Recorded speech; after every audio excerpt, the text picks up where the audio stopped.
Welcome to Early Exchange with Vivian Oguche, Femi Ayodele, Sam Oruoje, and Idahosa Osamanze. Sustain that industry. So if government does not have much money, they should find an enabling environment. Now, what are these issues? The petrol is still imported because local refineries are not working. Does it stop at giving a directive? What should be done to ensure that this is done? One of the factors being identified by our key persons is the issue of transportation. For you to have a sustainable city, you must have a deliberate attempt to have a master plan. This is Early Exchange, shaping policy, advancing development.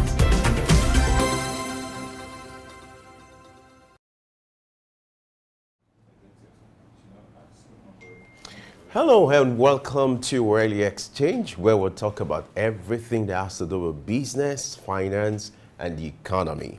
I am Femi Ayodele.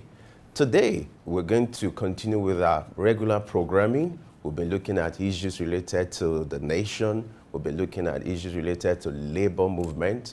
And it promised to be very engaging, very educating the next 3 hours as you spend this time with us. Now, let's start the program as usual with news updates. And Blessing is standing by to take us around the world. Blessing, good morning. How are you today? I'm very well. Good morning, Femi. Thank you for joining me on Morning News Update. I am Blessing H. We'll begin bringing news from around the globe after this break. Just stay tuned.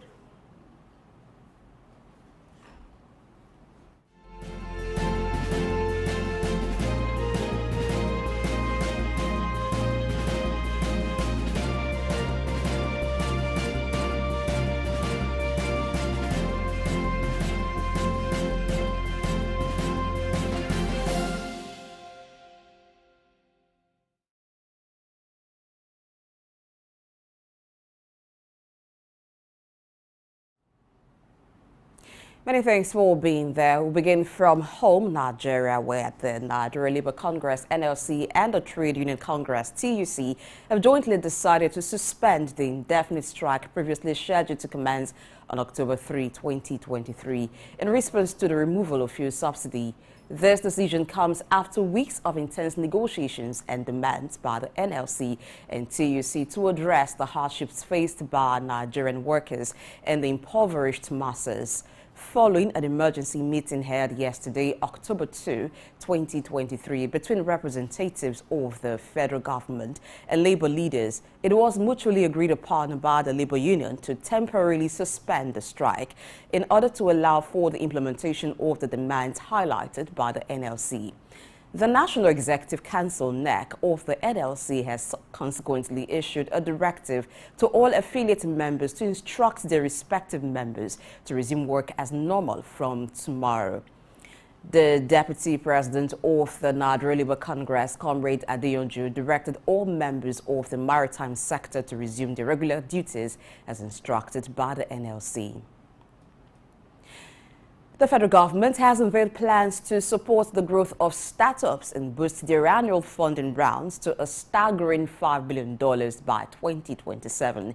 This was disclosed by Bosun Tijani, the Minister of Communications, Innovation and Digital Economy, while presenting a document titled Accelerating Our Collective Prosperity Through Technical Efficiency, a strategic plan for the Federal Ministry of Communications, Innovation and Digital Economy.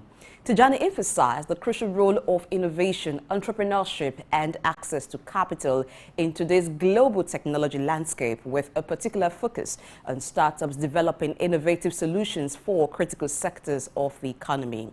He added that the ministry intends to foster an environment where startups can secure the funding they need to thrive locally and contribute to the nation's growth, while stressing the importance of digital transformation and innovation as catalysts for economic progress. Bosun Tijani highlighted the potential of artificial intelligence, AI, in driving technological and economic transformation over the next 2 decades. Similarly, the federal government and the International Finance for Agricultural Development and Livelihood Improvement Family Enterprises in Niger Delta Project IFAD has partnered with a microfinance bank to provide farmers in Ondo State with loans at single-digit interest rates. This effort aims to support farmers affected by the 2022 flood in the state, as well as to promote agriculture and bolster food production nationwide. The state coordinator of IFAD and Life ND project, Olawale Ademola, who announced this partnership during the sensitization program held in Akure, says the project's primary goal is to enhance food security and stimulate economic growth by ensuring surplus food production in the Niger Delta region. Chevron Nigeria says the company will continue to stay committed to its role in Nigeria's development as it pledges ongoing support and emphasizes its significant investments in the country. In commemoration of Nigeria's 63rd Independence Day, Chairman and Managing Director Rick Kennedy stressed the company's dedication to fostering enduring relationships that contribute to human progress today and in the future. Kennedy outlined Chevron Nigeria's achievements in spearheading significant initiatives within Nigeria oil and gas industry, which cuts across the deepwater Agbami project, yielding over 1 billion barrels of oil, and the establishment of the Escravos gas processing facility, the largest supplier of on-spec domestic gas in Nigeria. Now, in another development, in line with the ICPC Act 2000, which seeks to ensure accountability and transparency within government departments, the Independent Corrupt Practices and Other Related Offences Commission, ICPC, has commenced an investigation into alleged fund diversion involving 4 senior officials from the Department of Farm Input Support Services within the Federal Ministry of Agriculture and Rural Development. Several high-ranking officials, including a director, deputy director, and head of the accounting unit, are under investigation for alleged misappropriation of funds which were meant for monitoring exercises and sensitization programs amounting to hundreds of millions of naira. As part of the investigation process, ICPC has requested the submission of specific documents, including payment vouchers, minutes authorizing payment, authority letters for payment, and any other relevant records. In the same vein, the Socioeconomic Rights and Accountability Project, SERAP, has taken legal action by filing a case before the Federal High Court in Lagos against all state governors in Nigeria, seeking a court order compelling each governor to disclose detailed information about the 72 billion naira palliative funds provided for Nigeria's poorest and most vulnerable citizens. Additionally, SERAP is requesting an order of mandamus to direct the Independent Corrupt Practices and Other Related Offences Commission, ICPC, and the Economic and Financial Crimes Commission, EFCC, to monitor the expenditure of the fuel subsidy palliative funds collected by the governors. SERAP argues that various legal instruments, including the Freedom of Information Act, Section 39 of the Nigerian Constitution 1999, Article 9 of the African Charter on Human and People's Rights, and Article 19 of the International Covenant on Civil and Political Rights, guarantee citizens the right to access information about how the 72 billion naira fuel subsidy relief funds are utilized. We're going to quick break before telling you what's happening in other parts of the globe. Stay tuned.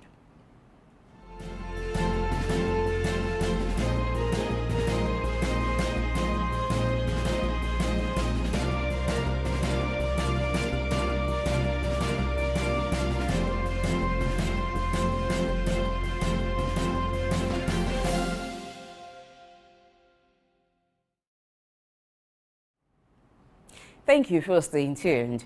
South Africa's Ministry of Environment has granted approval to Total Energies for offshore drilling in Block 567 off the Cape Coast, despite opposition from individuals and lobby groups. The approved drilling will take place in an area covering approximately 10,000 square kilometers situated offshore between Cape Town and Cape Agulhas.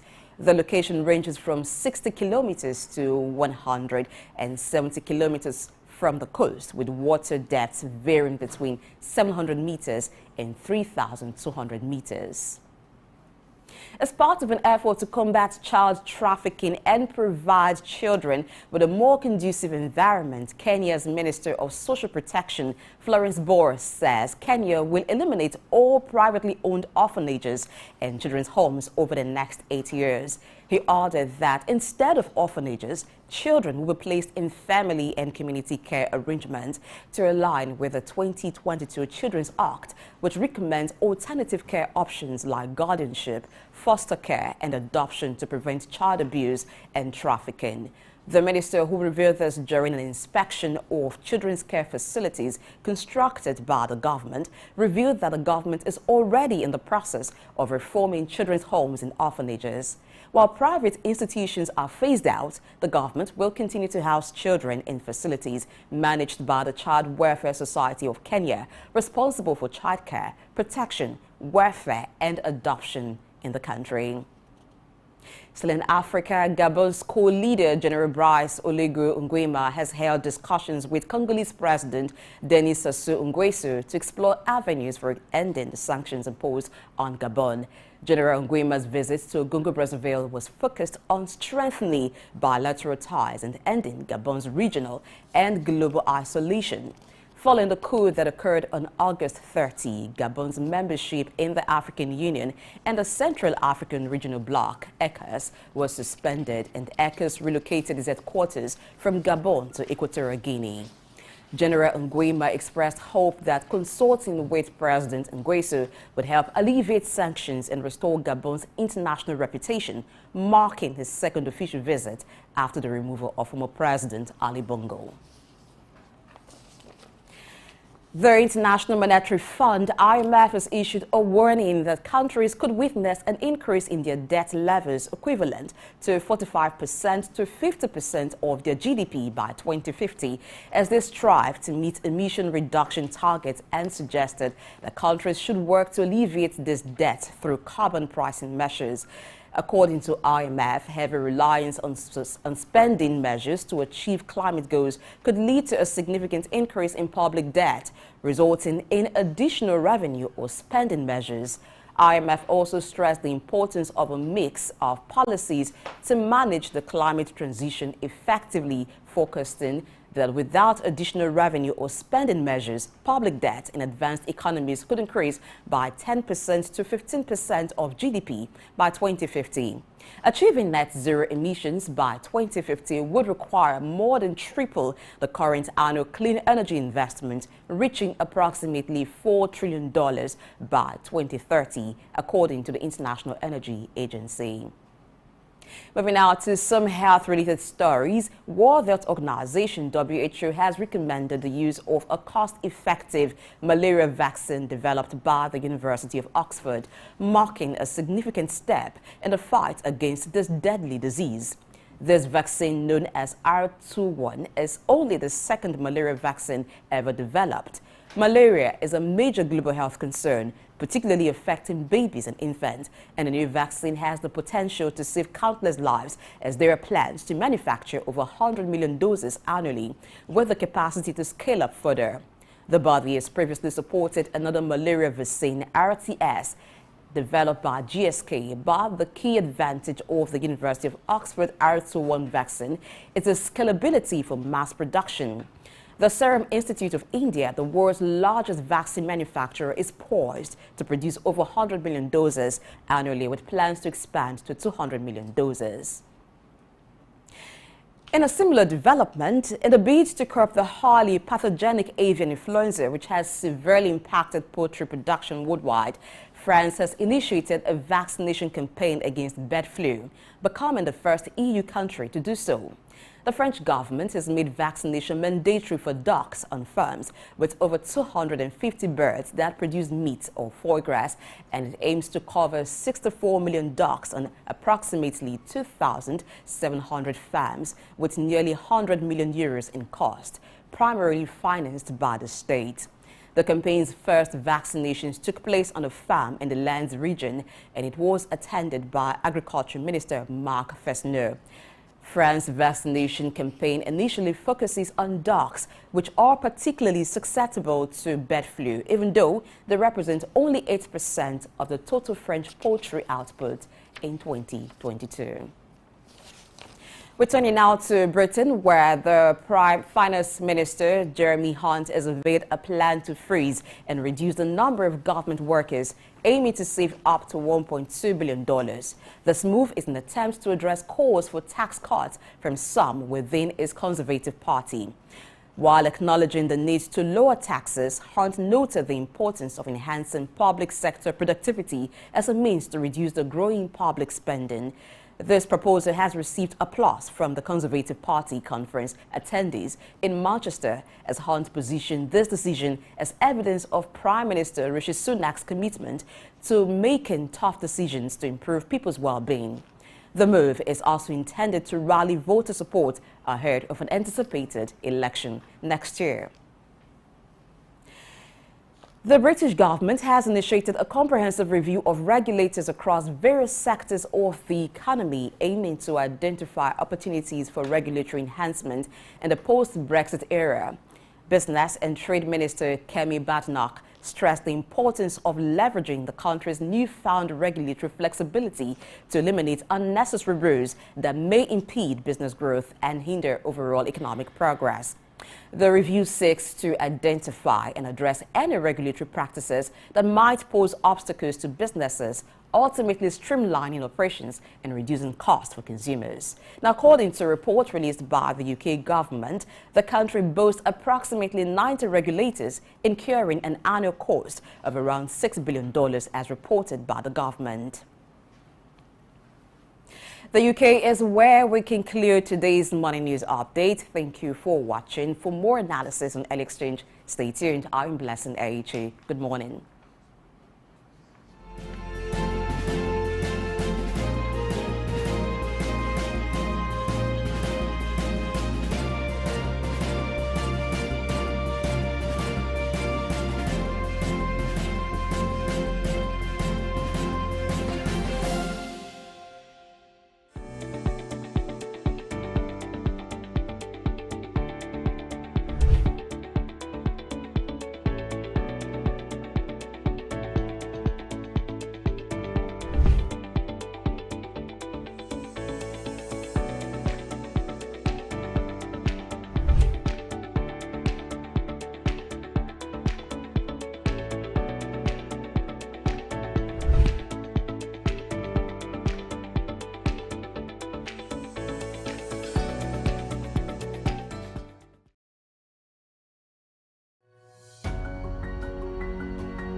Three Wise Men. Iconic sculptures and statues adorn major metropolitan cities of the world. In Lagos, Nigeria, the statue of three men designed to depict the state's cultural heritage and to usher in visitors and tourists into the ever-accommodating center of excellence is no doubt an astounding work of art. Originally built under the administration of Colonel Raji Rasaki, designed by Bodu Shodende in 1991 and standing over 12 feet high, referred to as Agba Meta or Aro Meta, the three sculptured chiefs were placed along the Lagos-Ibadan toll gate to welcome people coming into Lagos State. The statue called the Three Wise Men by many has become a major signature for the state. Three white-capped chiefs clad in white wrappers, knotted across their shoulders and with clenched right fists are shown in the artwork. The images fascinate and create impressions in the minds of visitors coming into the state, captivating the attention of visitors who look with keen interest, pondering on the messages which the posture of the engraved images signifies. The Three Wise Men has been relocated thrice from its original position at Ojodu Berger end of Lagos-Ibadan Expressway to Magodo area before its final relocation to its present site at Olowopopo Drive. The sculpture has suffered severe damages over the years and renovated. Bodun Shodende, through this sculpture, depicted the highest honor that can be afforded to anyone in the Eko greeting tradition. The Three Wise Men, Arometa, Suk, Enlightenment.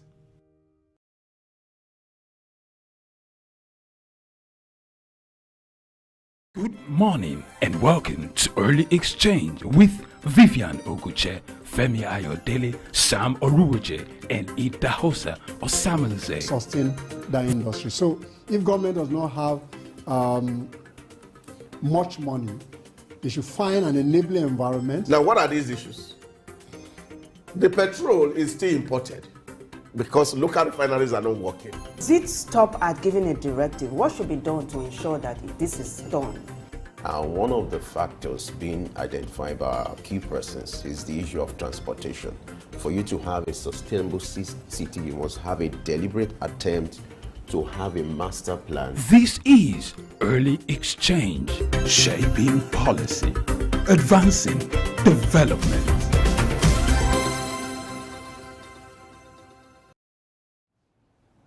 All right, glad to have you join us on Early Exchange this morning. It's time for news analysis, where we review all the headlines trending today. And as usual, I have the good team. The wise ones are here to provide better perspective to the analysis for today. We're being joined by Osamaze Udaoza. Glad to have you join us this morning. Femi, good morning. Great. And welcome from the holidays. Yeah, the holiday is over. A blessing is here. Yes. The Owambe is over. Oh, my coronation, you mean? Yes, it was successful. Good morning, Femi. Good morning. Glad to be Morning blessing. Yeah. All right, we've started our normal programming, and then let's start with this story. It's a business story. You know, the federal government has unveiled plan to support the growth of startups and boost their annual funding funds to a staggering sum of $5 billion by 2027. This was disclosed by Bosun Tijani, the Minister of Communications, Innovation and Digital Economy. You know, you're aware that what drives every economy is startup, the SMEs. If you look at the model from China and all the big players in the economic space, you understand that when it comes to driving the economy, small businesses, they are just the focus. And one of the challenges being faced by startups has to do with the issue of financing. For someone who wants to start a business, your first concern is, how do I get the right funding to start the business? And now the federal government is coming into that space now, you know, to provide a sum of $5 billion. And this will start from now till 2027. That sounds like a good news. Just a good news. Like you rightly have said, SME contributes over 65% to employment generation globally. And of course, it's also contributing greater than any other to the GDP of any nation. So really, supporting SME is actually fueling the engine of growth by government. And I think one thing that we also will need to do in this area is also to see that we are really not throwing money at people, which is very important, and that's significant. People need to be trained how to run businesses. People need to be given financial education. And this is the real problem. It's not, we are not short of giving money to SMEs. But I think the real challenge has been ability to actually survive and grow through difficult times is a bigger problem for so many startups. And ability to be able to differentiate between capital and profit is a big problem. And I think why we are doing all these things, and I think government must also be ready to do is due diligence to ensure, number one, there are adequate and workable business plan with a cash flow that is well written and designed. Because this is the only way that we can train up people to be able to really be enterprising, as it were. So if we just throw money at people and say, just do something, people may end up not doing it. I remember when they were doing the trader money, the whole idea around it then was the fact that you're going to walk into the market and say cooperative, all you need to do is just give some people 5,000 who need just like 5,000, 3,000 to do something. If they can actually trade with it after a while, what you do is that you now increase it to 10,000. If they are making progress, you increase it to 5,000. And we have not seen those reports. And I am just hoping also that this won't end up that way.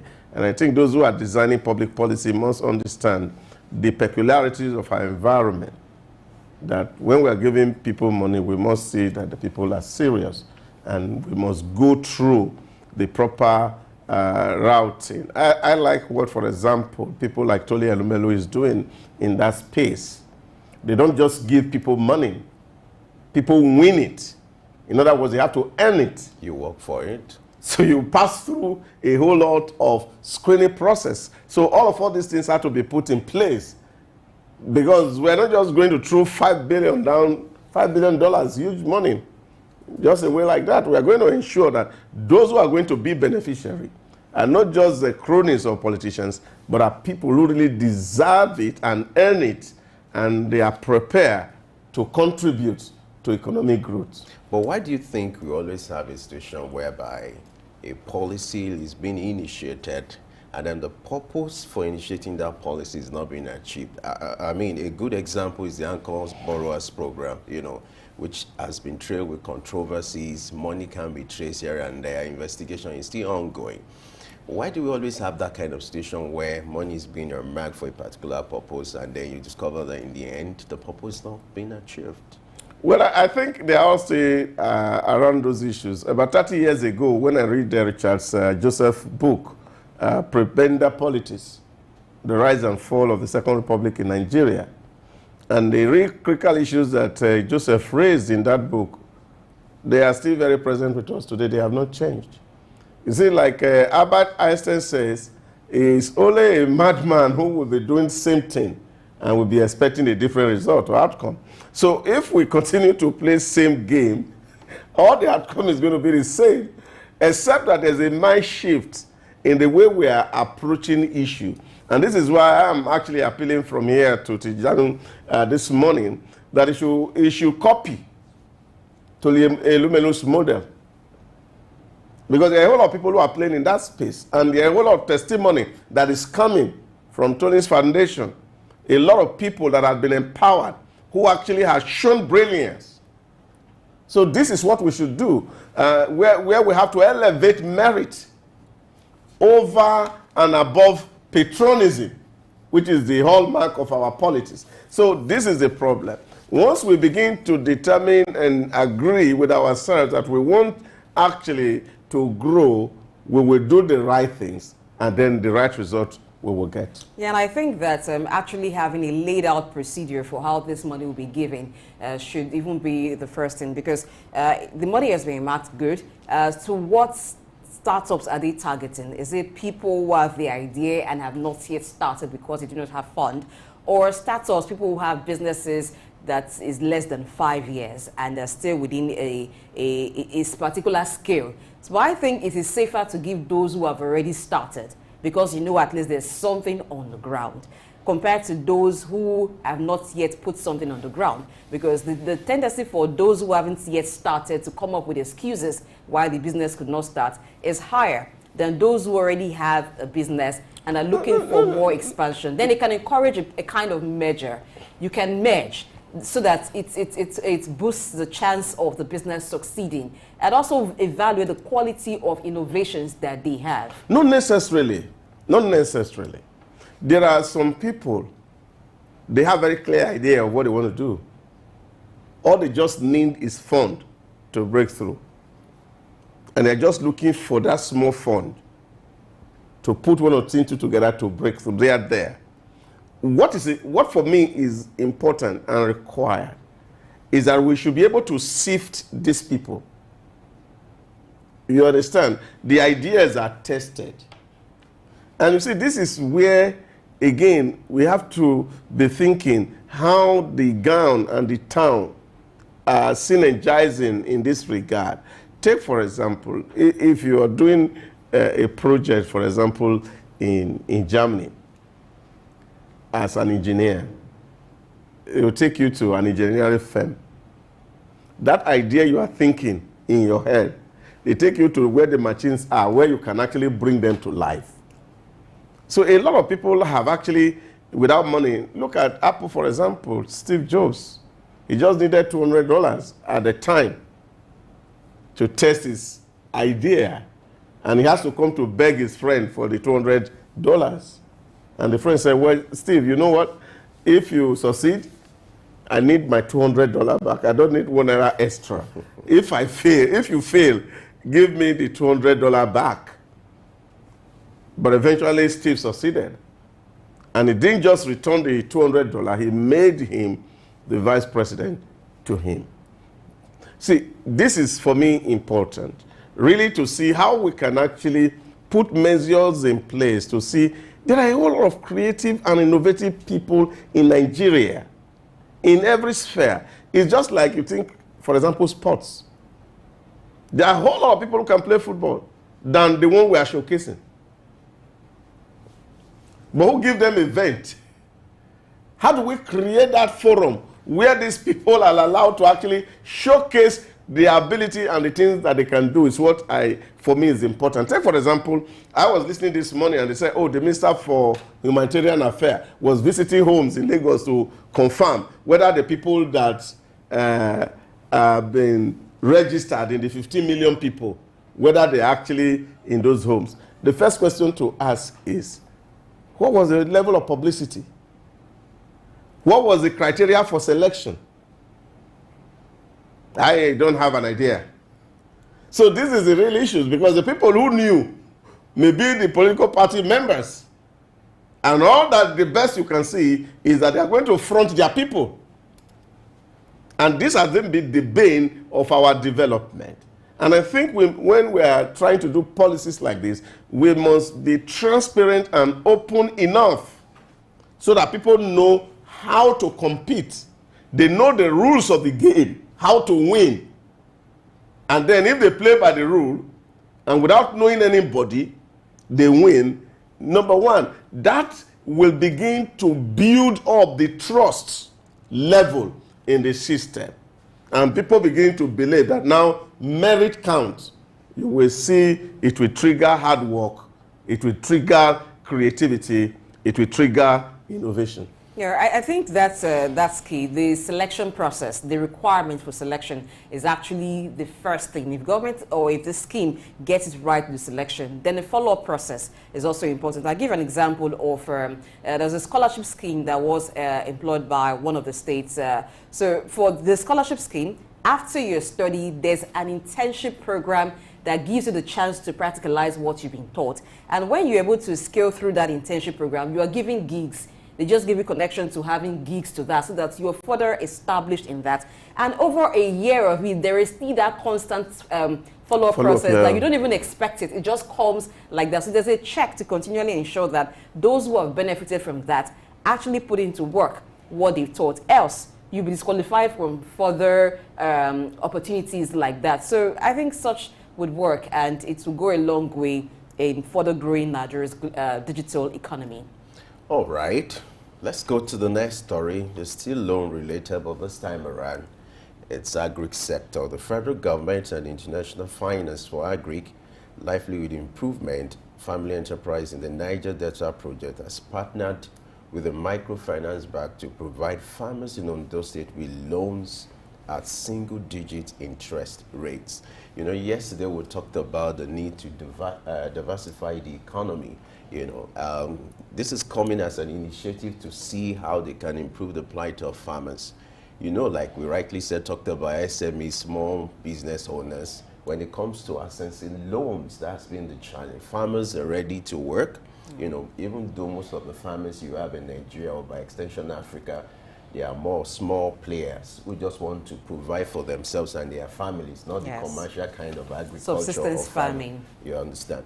And so, but the truth still remains that they need access to finance. And now the federal government is coming up with this initiative with a private entity to also partner with a microfinance bank. What I find interesting is the loan at single-digit interest rates. Yeah, I think that's very fundamental. If you remember, I think it was when the CBN governor was being cleared at the Senate, that Adam Soshamole raised some very critical issues in that screening session.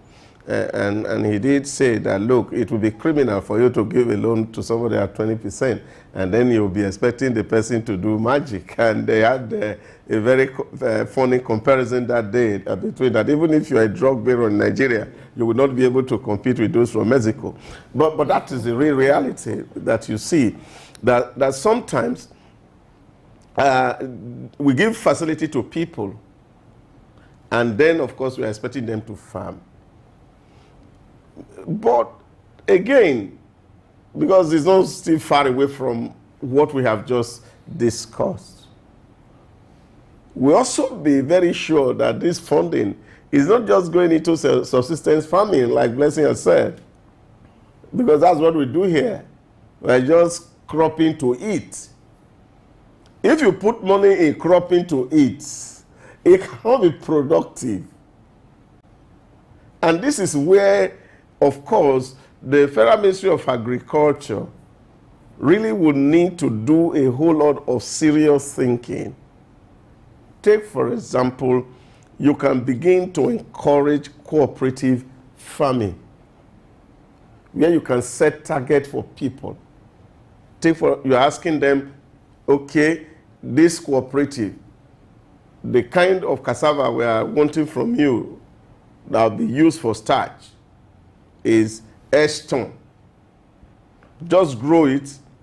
After 6 months harvested, it will be taken from you. It's not to be eaten. It's to be sold. It's for commercial purpose. Then, of course, we are able to recoup back this loan. But if the farming are not commercial in nature, you just sink in the money there. If the farmer, the money is too much for him, he can marry additional wife. So this is the real issue, and this is what we need really to contend with. And I really keep saying that we must have to train our people so that they can actually, because if it's a loan, which means it has to be paid back. Now, the process of payback must come with a cash flow that tells us that in 6 months, in 1 year, in 3 years, this is how I'm going to pay back this loan, bearing any what they call in contract force majeure. So if the farmers have this understanding, then we can make some progress. And this is, again, very important. Loans are supposed to be commercial, and therefore activities that they are going to be used for have to be commercial. And it's not just enough to give them loan to do commercial business. Then government must also invest somehow or encourage investment in that value chain of that particular product we want to sell. We don't deliberately need to sell anything. Let it just be that, of course, what we're going to be known for example, is corn. I used that analogy yesterday, just corn. And we're saying grow corn, so that we can ship corn to the whole of East Africa and ship corn to Europe. And then we still have to sell for our feeds here. So once we have those investment in this value chain, you find that the farmer will be able to actually produce, and they will have off-takers who take these things from them, and then they can actually make value for themselves and then able to repay back the facility. Yeah, that makes it easy for them to be able to guarantee that, oh, the loans will be repaid, because the farmers too are used to loans, even at subsistence level, though not from government, but they have their cooperatives, they have thrift unions where they collect little loans during farming seasons, and they're able to pay back. But I think it is because that over time, farmers get grants. So they're used to grants and also treat loans as grants, particularly when the payment plans are not clearly spelled out. So yes, excuse can come, they could default and nothing happened. Remember the Anchor Borrower scheme and how much a success it had. Not very much farmers were able to do the repay back thing. So the value chain ensures that as you're producing, you have people who are taking this off you, and it also serves as a motivation for the farmers to go more into it intentionally. Please undo farmer. It's not a gift, it's a loan. Use it wisely. And I hope we will have a situation whereby this money will get to the hands of what you call political farmers. Oh, yes. You know, I didn't know that until recently. One agric officer, I had a meeting with him, and he was giving me the impression that you have political farmers. People claim to have farms, or they're into farming. Oh, yes. They will come up with pictures, certain evidences to show that they're into farming. In fact, they go as far as taking pictures from people's farm, another person's farm, claiming they have farms and they are ready for farming, and in order to be able to obtain loan, and you see them getting loans, and those loans are diverted. I hope this will not play out this time around. And then most importantly is the access to this financing. I hope it's not going to be like the regular loan where there are bottlenecks, you're asked to provide this, to provide that, and before you do that, almost 6 months is over, and then you can't even do the business that you actually ought to do. Let's hope for the best, and as we keep hoping for the best. All right, let's go to ICPC now. There's a serious case here that has to do with corruption, the alleged fund diversion involving 4 senior officials from the Department of Farm Input Support Services within the Federal Ministry of Agric and Rural Development.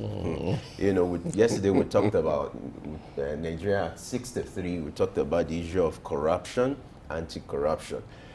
But there was could it be the case of corruption is fighting back, as alluded to by our former president? Yeah, of course, we continue to fight corruptions as long as people low in virtues and value.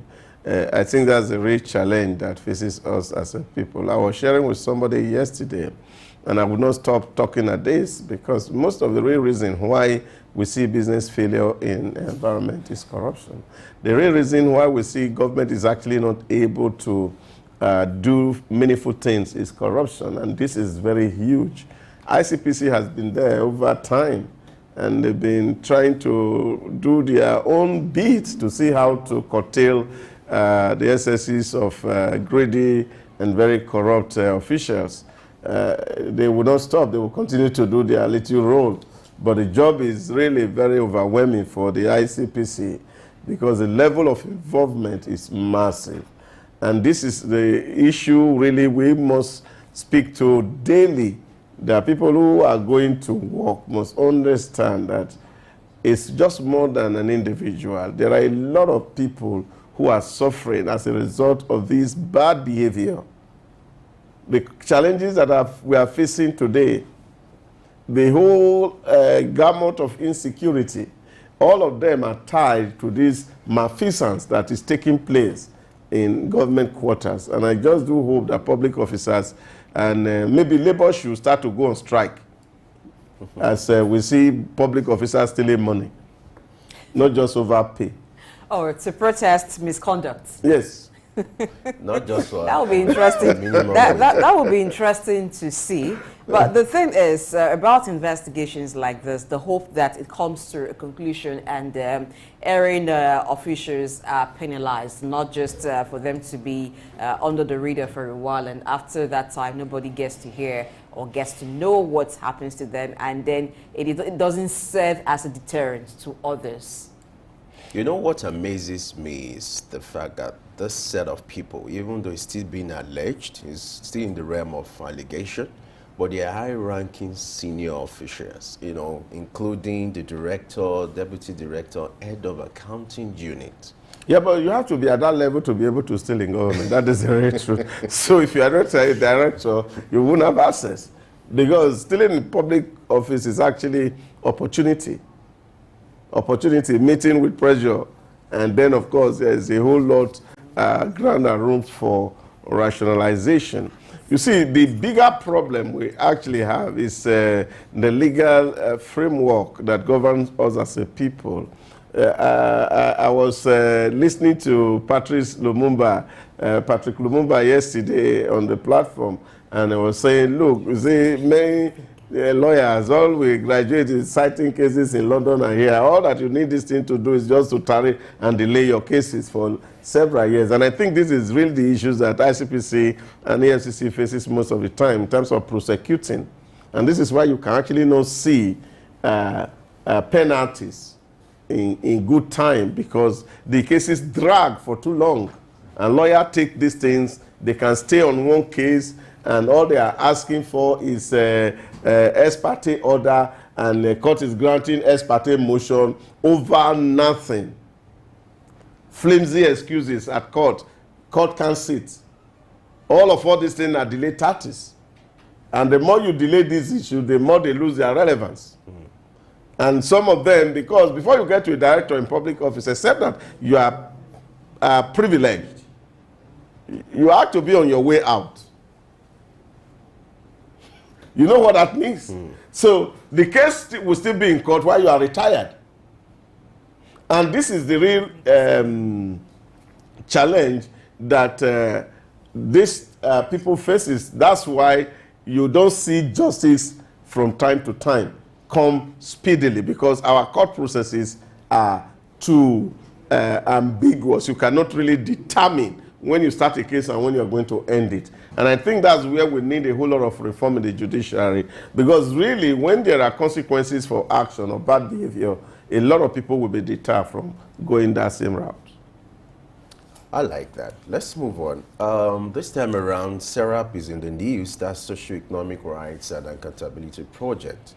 Now, they filed a suit against state governors in Nigeria seeking a court order compelling each governor to disclose detailed information about the 72 billion palliative funds provided by the federal government to the poor. You know, due to the removal of subsidy, you know, palliatives were provided to the 36 state governors. And now SERAP, you know, to show accountability, is compelling, in fact, has gone to court to compel all state governors to disclose, you know, details of how this money has been spent and what they've done with this money so far. Do you agree with Sarah Delza? Well, I think we cannot agree less. Accountability is very critical. I don't think state government or state governors need SERAP to take them to court, to be able to say to people, this is what we have done with the 2 billion we have received so far from the 5 billion promised. And of course, you remember that in the presidential speech at Independence Day before yesterday, the president still alluded to it as part of the measure that government is taking to see how to really ameliorate this problem. And for him, in his conception, it's actually an investment kind of fund for states. Really, it's not palliative, so to speak, something that people are going to cushion their immediate challenge or need. But I think we must get to that level where we have to put ourselves to check, that we have to go to court to be able to prove these things. And I think this is why where a whole lot of work needs to be done on our public officers. When we take office as government officers, we must know that its accountability requires that we tell people how public funds are being spent. And I didn't think even SERAP needed to go to court for that. There is a Freedom of Information Act that has been signed into law that requires SERAP to actually go to state governors and ask them to give them this thing without necessarily making it a lawsuit. But I think, again, publicity is also one of the things that Serap is clouting every time. When you have windows that are open to you to be able to get to government and ask government and said, the Freedom of Information said, give me these records, and they give it to you. You don't need to go to court or come to newspaper, except that Serap is also seeking publicity, maybe for whatever reason. Yeah, I think it's also part of the hostile nature we've developed towards each other while doing the job. When organizations like SERAP are demanding accountability, we also know that sometimes there will be some hostility from the organization or from the arm of government. SERAP is demanding that accountability. So it has what is brought about this, and the publicity too is part of it. How would you know SERAP is doing their job if they don't go to court? Yeah, but they don't need to go to court. You see, this is where the real issues are. We will know where. You can't sue 36 state governors. Where there is Freedom of Information Act that says every Nigerian can have access to government and public spending.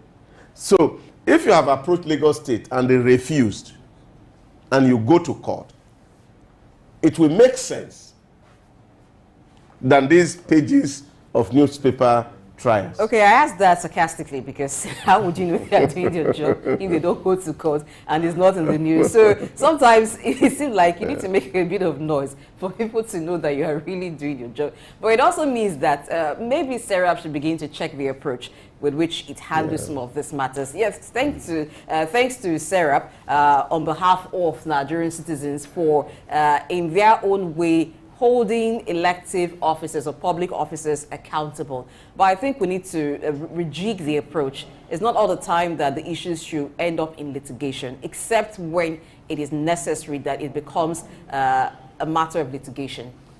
All right, let's go to this special message from IMF. It's a warning, and countries could witness an increase in debt levels equivalent to 45 to 50% of their GDP by 2050. As they strive to meet emission reduction targets, and suggested that countries should work to elevate this debt through carbon pricing measures. You know, according to IMF, every reliance on spending measures to achieve climate goals could lead to a significant increase in public. You know, IMF is trying to warn countries to ensure that they watch their public debt, a situation whereby carbon emission, you have to borrow, spending money on that in order to meet the target, the goal. So there's this warning always coming from IMF. Dawza, what do you see to it? Well, I think warning against debt is always very important because there's a connect between debt and crisis. And I think Ray Dalio in his work had established this connect. Studying history for over 500 years, was able to establish that when you have a very high debt burden, it creates crisis, and you have internal quarrels, internal fighting, sometimes that can blow into international wars. And this is why nations have gone to war, and we can see this. And really to speak, every nation has borrowed to their truth. There's no one single nation, including the Americas. Every nation on earth, they have overborrowed. And that's where we are at the moment, that the fight and struggle for survival is very severe. And you read in the news just now, see the measures UKs are trying to adopt to see how to reduce this burden. And one way to do that is to cut down their public spending by reducing their workforce. And I think nations need to all imbibe this. And I think our own government too must be thinking about scaling down. Because yesterday I took my calculator and I was looking at giving 25,000 to 15 million people. And that is equal to about 375 billion monthly. And in 3 months, it's about 1.12 trillion. In 1 month, that's a whole lot of money. And I don't see that coming from our revenue. So which, of course, definitely government must go to take some further loans. And then, of course, you are increasing at the same time workers' salary, which is going to be 35%. And that's what the government, president was saying, oh, we don't want this thing to drive inflation, but you can't hide it. Now everybody already know that you have increased prices and you are giving people money. It's going to reflect in the price of good. And I can tell you, by the time the figures of inflation comes out for the month of October, you will be very sure that these have already been built in. And so government must begin to think how to cut their coats according to their cloth. It's important, not just individuals, even government. We must become leaner and spend less on overhead. Otherwise, the bubble will burst.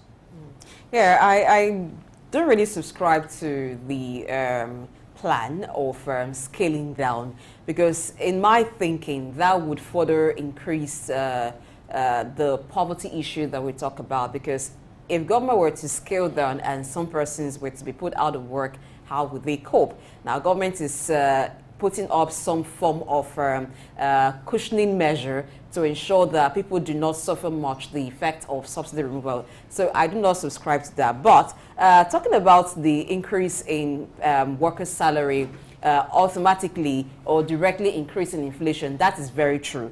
You know, when the salaries of those in the academia was increased, I think that's of the federal, those who were in tertiary institutions. I talked about, and I told Femi that the next time he sends someone to the market, he will get the report that they too have also increased prices, because everybody wants to get a piece of the cake. Those who are in having their private business, those in the market, they cannot differentiate who was received from that or who wasn't received from that. So everybody wants to get from that cake, and automatically we're back to the same place. You see, for me, we always talk about this employment.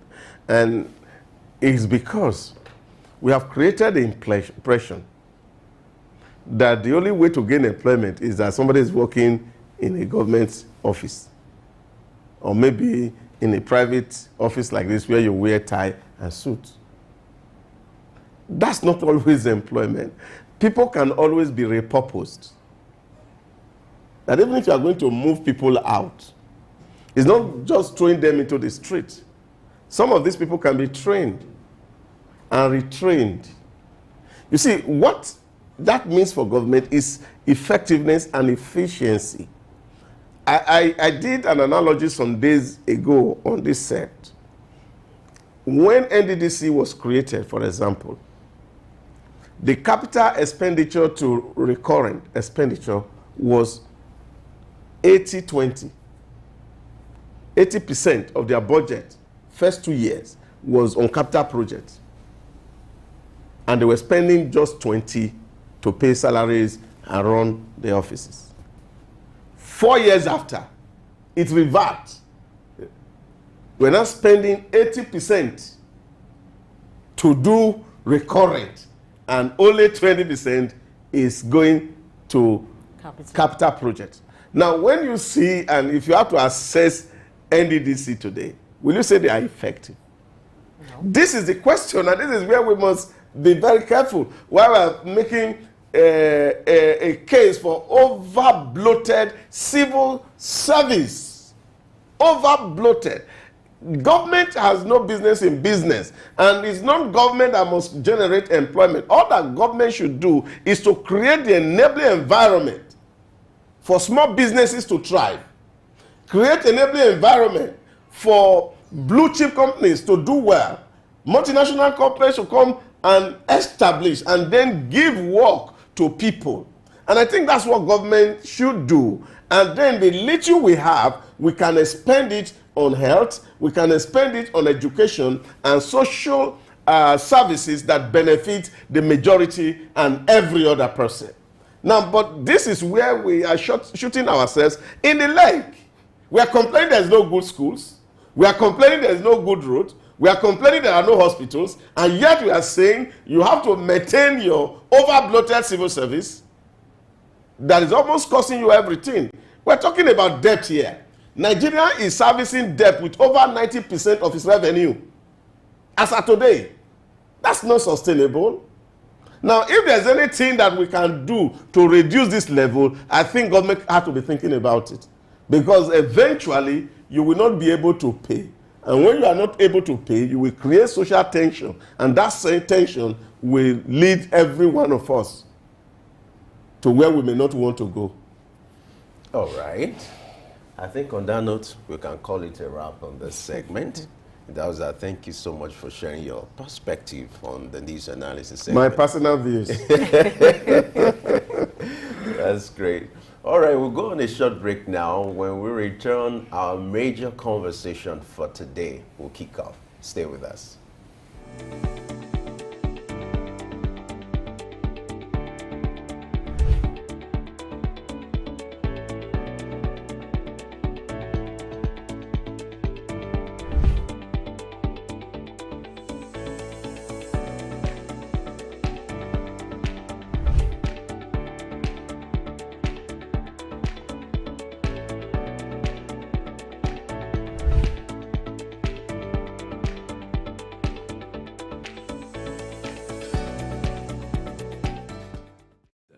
Wise men. Iconic sculptures and statues adorn major metropolitan cities of the world. In Lagos, Nigeria, the statue of three men designed to depict the state's cultural heritage and to usher in visitors and tourists into the ever-accommodating center of excellence is no doubt an astounding work of art. Originally built under the administration of Colonel Raji Rasaki, designed by Bodun Shodende in 1991 and standing over 12 feet high, referred to as Agba Meta or Aro Meta, the three sculptured chiefs were placed along the Lagos-Ibadan toll gate to welcome people coming into Lagos State. The statue called the Three Wise Men by many has become a major signature for the state. Three white-capped chiefs clad in white wrappers knotted across their shoulders and with clenched right fists are shown in the artwork. The images fascinate and create impressions in the minds of visitors coming into the state, captivating the attention of visitors who look with keen interest, pondering on the messages which the posture of the engraved images signifies. The Three Wise Men has been relocated thrice from its original position at Ojodu Berger end of Lagos-Ibadan Expressway to Magodo area before its final relocation to its present site at Olowopopo Drive.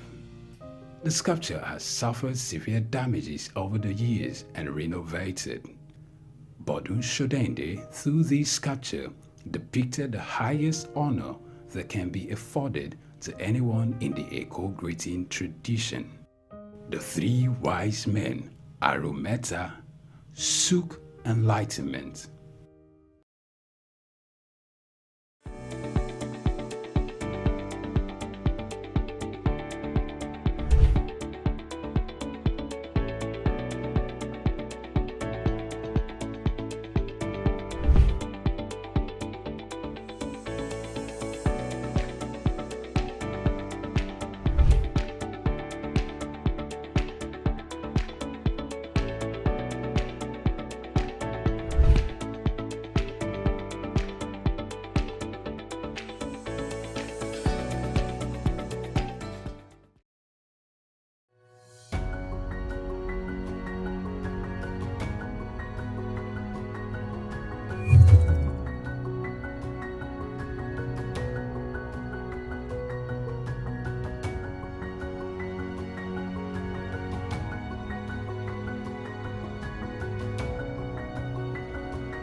Good morning and welcome to Early Exchange with Vivian Oguche, Femi Ayodele, Sam Oruwoje, and Idahosa Osamanze. Sustain that industry. So if government does not have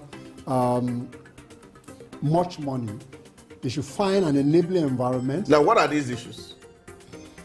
The petrol is still imported because local refineries are not working. Does it stop at giving a directive? What should be done to ensure that this is done? One of the factors being identified by our key persons is the issue of transportation.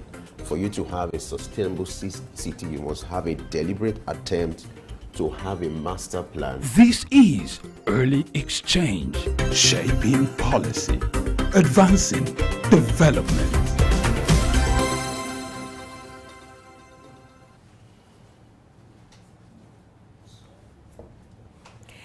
Many thanks for being there. All right, so our discussion for the day, we're looking at labor laws and regulations in Nigeria. Now, labor laws and regulations in Nigeria is covered by different legislation, from Labor Act to other legislation that talk about different areas of labor in Nigeria, from working hours to wages to leave and other entitlements. We have Sam Oroju, who is Director, Research Policy and Development, Femi Wash Limited, the owners of Sook News and Wash Radio. Good morning, sir. Good morning, Blessing. A pleasure.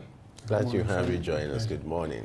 All right, let's begin from working hours. Nigeria operates the system of Monday to Friday as working days. But let's look at the hours about those working days. So what is it supposed to be ideally for an average worker in Nigeria, the number of hours to put in daily? Okay, thank you very much. In terms of principles and practice, you're supposed to put a minimum of 40 hours, which amount to about 8 hours daily in the workplace. In Nigeria is Monday to Friday. Once these periods have been used properly, then you can talk about other issues like overtime, pay, which is the discretion of management. The laws does not appropriately speak to what should be paid for overtime beyond the 40 hours minimum threshold. So, but in Nigeria, between 40 hours and 48 hours a week, which translates to about an average of about 8 hours daily. Now, the Labor Act stipulates that for every worker who works for 6 hours, you're entitled to 1 hour rest. Talk to us. What's the level of compliance as far as Nigeria is concerned? I think there's a level of compliance. What you mean by rest in terms of what is established in the employment law book is simply your break hour. So which most companies, the window of that, a minimum of 1 hour for rest is used by various organizations, both private and public sector. So that is respected. We should call your break hour. But in terms of practice, the hours are not sacrosanct for some people. But if it's a factory where you have a process arrangement, then the hours are specific. At a certain time when you go on break, then you go to the canteen to have your meals. But in another private sector regime, you can take your break as specific, but you're entitled to that 1 hour window, which the management has approved in line with the employment law as stipulated. Let me add this to it. How well should a worker utilize the rest hour in order to get efficiency? Because you discover most of the time, especially when you work in a factory, you see other people even using the rest hour to work and to solve some other problems. How effective should it be so that at least the purpose can be achieved? No, essentially for, particularly from the factory level, people are expected to rest properly during those break period. But then the impact normally is for you to have some stability in terms of what you do. So it's encouraged. HR practitioners always encourage people to observe that 1 hour rest so that they can recuperate properly, and when they go back, they can focus on their job. Now, the issue of work hours and rest period is usually not a problem in the public sector. It's in the private sector that it becomes an issue, where apart from working Monday to Friday in the private sector, some do weekend jobs, which brings me to overtime. would that be considered as overtime or is still within the regular working hours when workers do weekend duties? Again, in the concept of what you call collective bargaining, whatever arrangement that you have with your employer are stated essentially in your employment letter. So if there's a need for you to work on Saturday, depending on the kind of contract arrangement that you have with your employer, but the law does not really specifically say what you should pay for overtime. Such overtime are normally arrangement between the employee and the employer, and these are spelled out by managers and supervisors. So that again is an internal mechanism in terms of what you sign to in law. So, but the minimum threshold of Monday to Friday is what the law recognizes. So other kind of work arrangement becomes discretionary based on the relationship between employer and the employee. You earlier stipulated for 40 hours.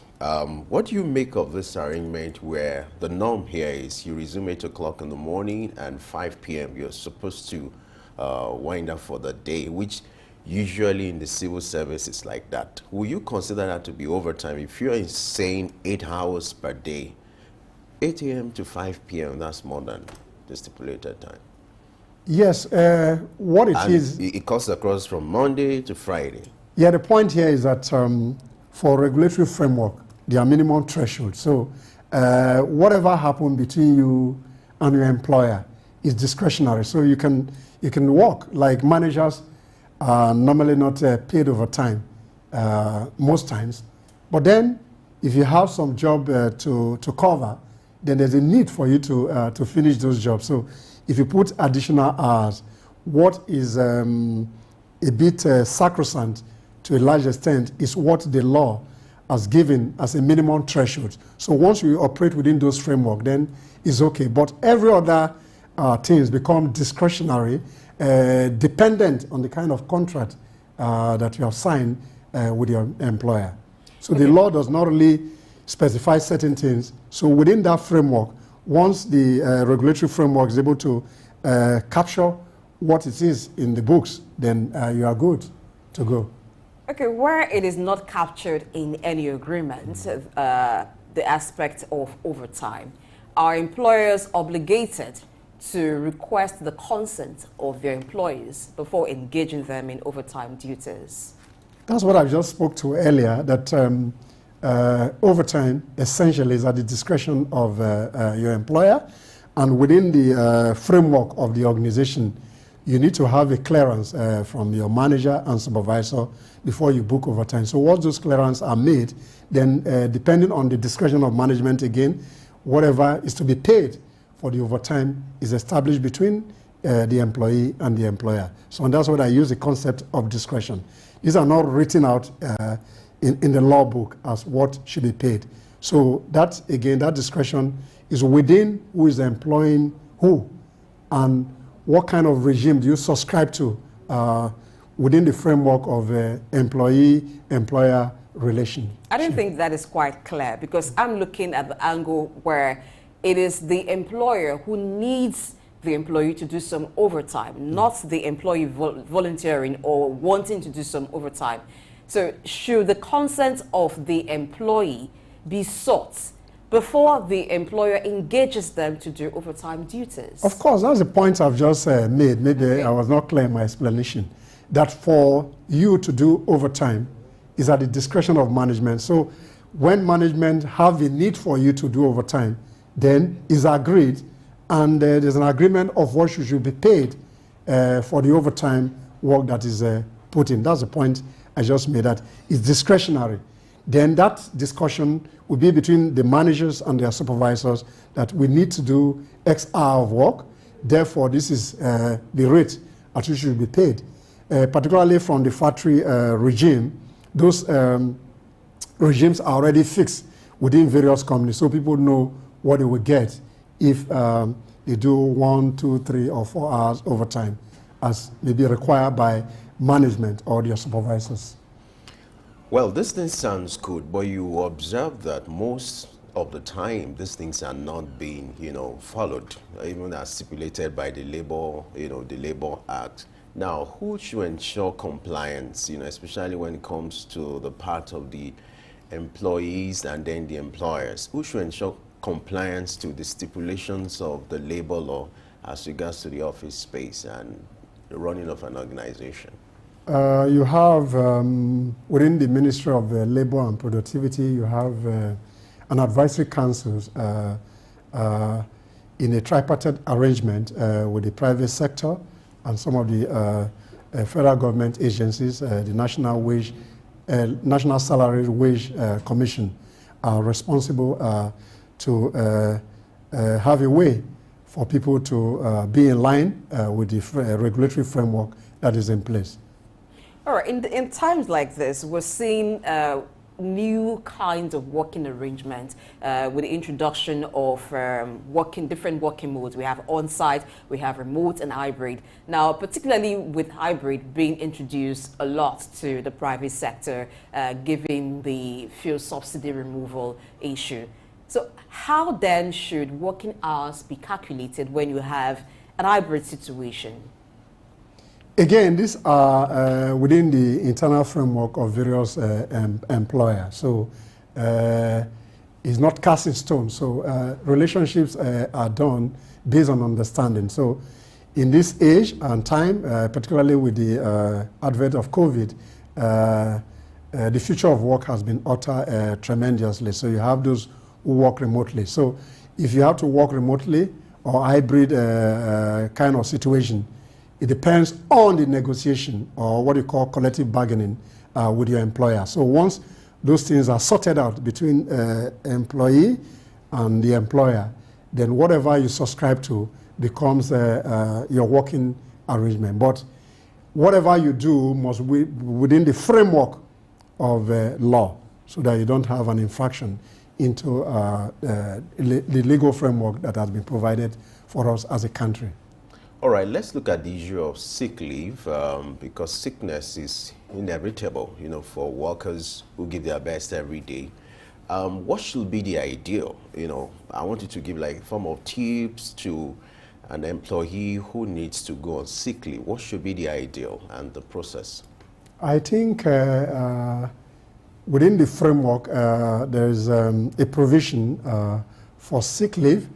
I'm not too sure offhand now, but I think workers are entitled to about 12 days in the year for sick leave, but then you must corroborate this with an evidence from a medical doctor to show that you are actually sick for those periods. So by law, there are provisions for you to have what you call sick leave to take care of yourself. By HR provision, should it be before it happens or while it's happening? No, that's nobody has control over nature. Sure. We didn't create ourselves, so anybody can fall sick at any particular point in time. But what is important, because employees can be funny sometimes. Maybe they have opportunity to go for interviews, do some other things, or what they normally call a side hustle, and they pretend to be sick. But then, by law, if you are sick and you're away from work, you're supposed to provide a medical evidence to show actually that you were not okay. So that's, but if you have understanding sometime and you're putting in your best forward at work and people know your contributions are adequately appropriate, you are efficient in what you do, then some of these things don't even come to the fore in terms of understanding between employer and employee relation, which is a critical aspect of HR practice. Let's talk about public holiday. What is the general practice regarding holiday service and pay rates for workers who render service on public holidays in Nigeria? Okay, if the holidays falls on weekend, you are not entitled to anything by law. But when a day is fixed beyond weekend, then the management, depending on what is in practice, I have to be very careful here so that people don't use that as a basis. So whatever you do is based on your psychological contract with your employer. So if there's a public holiday declared, then if there's an arrangement in place, I think you're entitled to some form of gratia from your employer. But again, this is not cast in stone, so it depends on the relationship between the employer and the employee. And I use my word advisedly because this is a very critical area of employee-employer relationship. So you're entitled to something if you work on holiday. But if the holidays falls on weekends, then nothing for the employee. You know, since the removal of subsidy, Nigerian workers, they've been going through a lot, you know, and there's been this argument about working remotely, you know, or a situation whereby instead of coming 5 days to the office, maybe 2 days in the week you work remotely and the other 3 days you're in the office. There's been an argument going on between employers and employees. Will you subscribe to the argument, the need to work remotely, given the present economic reality? Yes, post-COVID, working relationship has changed tremendously.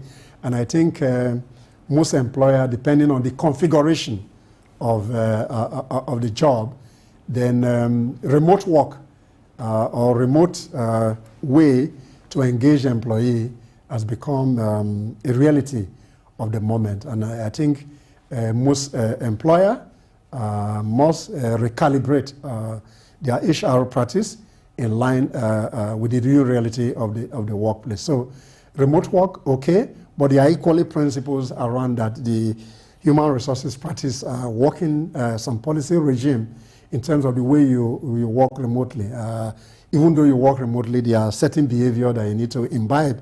I recall I had a training where somebody was staying almost not properly dressed while the training and this switch off the camera. So where people are devising mechanism to see how people can work remotely and they can become more accountable and they can still make reports and people can still speak to them even while they work remotely. So it's a reality of our time. So most employers, particularly those who are practitioners in the HR sector, must work in line with our current reality to shape particularly the future of work, which is changing and which is very dynamic.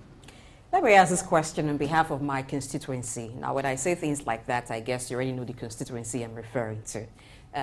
Please, for those who don't know, I mean, those of the female gender, working hours for nursing mothers and for mothers for parents especially, not just nursing mothers, for parents, the issue of school run, how does it affect the working hours arrangement, and what should be the agreement or relationship between the employers and employees in this aspect?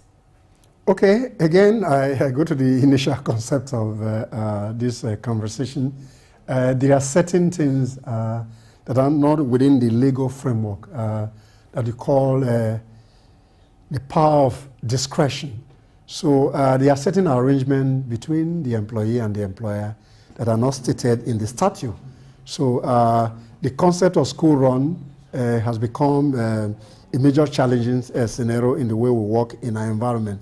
But more often than not, people use their rest hour period to do school run. But again, in an advisory capacity, these relationships are drawn between the employer and the employee. So we cannot really speak to a regime that is not supported by statute, but I do know that the arrangement towards those are, so people have their rest hour and sometimes they overuse those hours. So, but somebody who has managed a workforce in various scenarios, what is the key is that once you have an understanding, you take an hour to do your school run, then you should be able to put those hours spent to do those runs so that you become more productive and you pay back your employer who had given you that kind of leeway to be able to do certain things that are tied to motherhood, and because everybody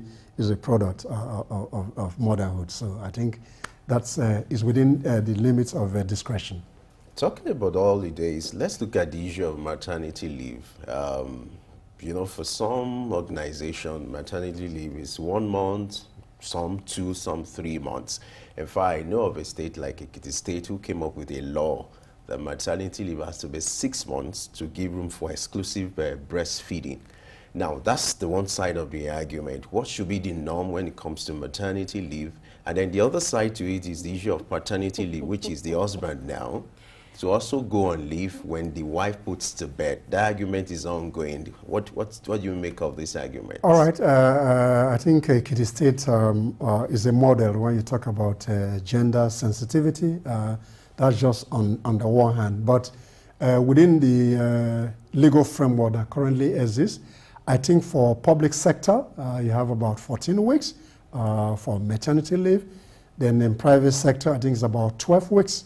So then the new regime, the laws amended, give 14 days, I think, for paternity leave. So within the legal framework, this has been taken care of adequately.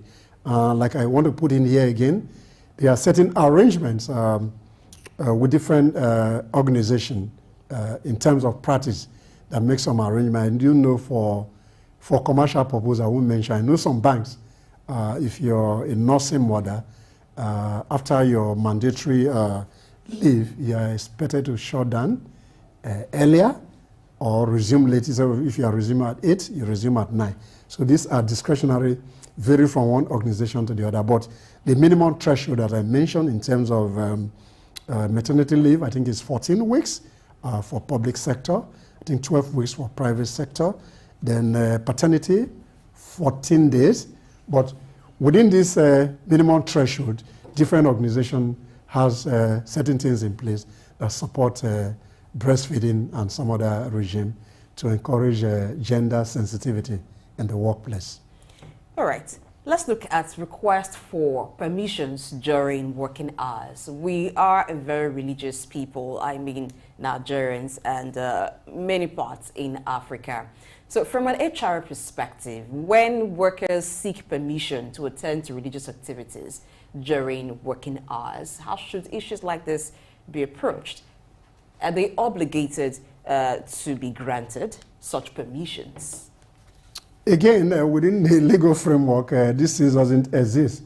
But what is key really is the employee-employer relationship. And as I stated earlier, once you have a good relationship, certain concessions can be made based on your contribution and productivity at work. So these are not really cast in stone arrangements. So it moves from one employer to employer. But I do know for some religious considerations, Fridays are set aside for certain faiths so that they are able to do their worship.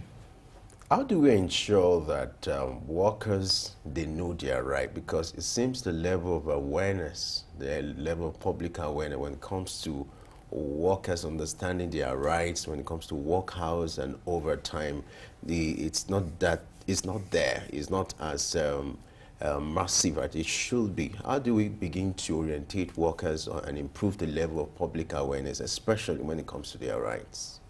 I think it's a major challenge in our environment. I think this issue has to do with our reading culture. Even in insurance as well, when people take up insurance policy, people don't look at the policy document. Same with employee. When they sign on into the contract, what they call the psychological contract, more often than not, once they see what make up their pay and they are happy with the pay, all other elements of the contract, people don't even look at them. So on the other hand, some employees know their rights. Sometimes people just gloss over some of their rights. So in terms of your relationship with your employer, every rights and duty are specified in that simple contract that talks about the offer, the acceptance, and all the consideration from the perspective of contract generally. But what is important is that most workers do not know how to fight for their rights. But then there are even regulatory provisions. Once there's a dispute between the employee and the employer, they have windows to approach the Nigerian Industrial Court which is a court, saddled with the responsibility on trying to resolve conflicts between employer and employee. So the rights and duties are there, and sometimes there's an overbearing influence from employee on the employer. When employers demand their rights, people feel that there's an infraction, because more often than not, people don't look at their contract. Everything is simplified as stated in the contract. So you can only know your right if you understand the kind of contract that you have signed with your employer. The issue of contracts mainly exists within the corporate setting. Now, for businesses that are within the informal sector and artisanal in nature, where it's a non-written agreement, how do employers enforce their rights, and how do employees also enforce their own rights? Because sometimes there are issues where an employee calls the employer and to say, Madam Oga, I can't come to work today, and it's that morning or it's that day, and it happens repeatedly. Or the employer says, within maybe an agreed off day, you have to come to work. So how can issues in that sector be resolved when there's no written contract? Whether they are written contract and unwritten contract, once there's a relationship and you agree some terms, it's your responsibility, as it were, to abide by those contracts, whether they are written. But in our climate where people don't respect the rights of even the employer as well and the employee, these are critical issues that as we progress, we need to improve on that ecosystem so that people's rights are not jeopardized both ways. So there must be a mutual respect for both the employer and the employee. But in the informal sector, where there are no written means of engagement, then that becomes a major challenge in terms of enforcement if there are infractions. So, but I think in my own personal view, people should just respect mutual understanding that is rich, and when an environment where people don't respect commitment. So it's simply the issues of commitment. To what extent do people respect commitment? I think it's beyond the scope of this discussion, as it were. All right. What a way to wrap up this discussion. Sam Orubije, thank you so much for sharing your thought with us on this subject. My pleasure, always. Thank you. All right. It's the Early Exchange. We'll go on a break now. When we return, we'll have more discussion. Stay with us.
Good morning and welcome to Early Exchange with Vivian Oguche, Femi Ayodele, Sam Orubije, and Idahosa Osamanze. Sustain that industry. So if government does not have much money, they should find an enabling environment. Now, what are these issues? The petrol is still imported because local refineries are not working. Does it stop at giving a directive? What should be done to ensure that this is done? One of the factors being identified by our key persons is the issue of transportation. For you to have a sustainable city, you must have a deliberate attempt to have a master plan. This is Early Exchange, shaping policy, advancing development.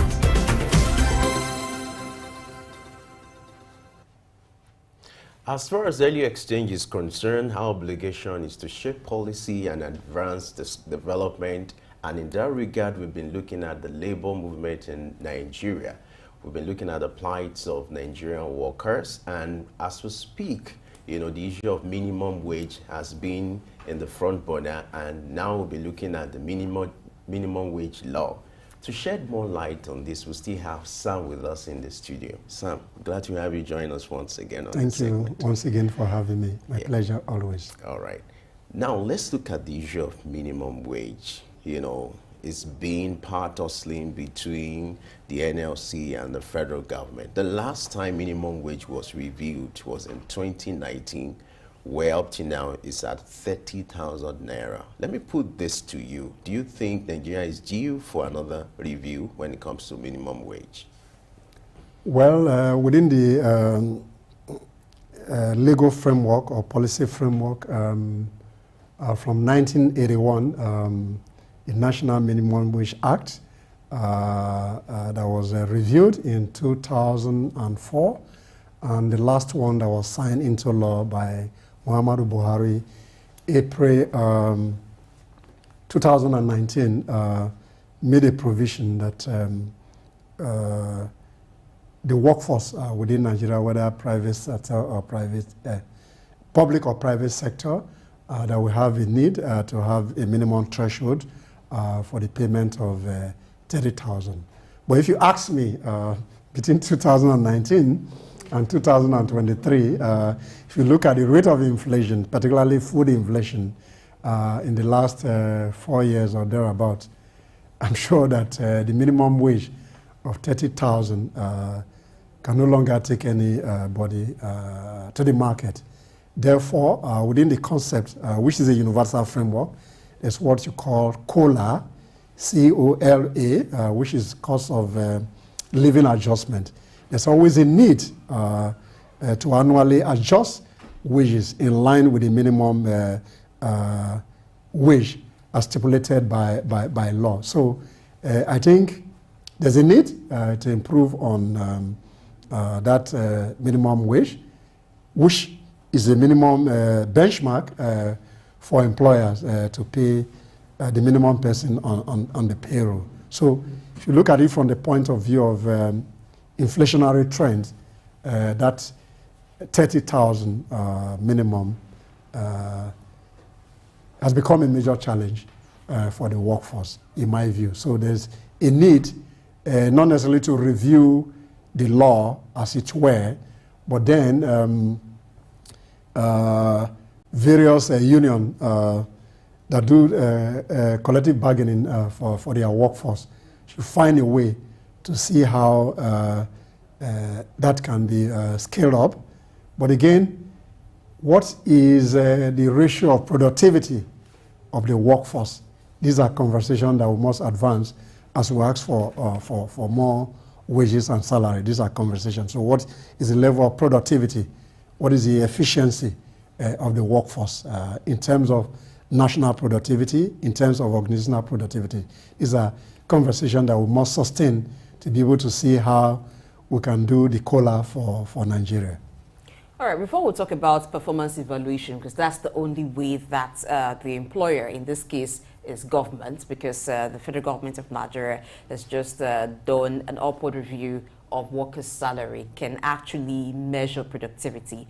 But let's come to the increase in wage. What impact will it have on the economy and on inflation? Well, the increase, in my view, first and foremost, is to motivate the workforce for better productivity. Whether there are issues of inflation, that's a different subject matter. But I think that, again, will be able to close the existing gap in terms of the previous earning and what is being approved for them to earn. I think the response, the negative response always is that because there's an increment in wage, even from the Udoji wage increase in the 70s, and their impact for those who are expert in terms of increment has always seen that once wages are increased or salaries are increased, the market forces will try to wipe out some of those things. So again, it's something that is debatable. It's good that their wages are increased. Whether inflation will take a greater chunk of the matter remain to be seen.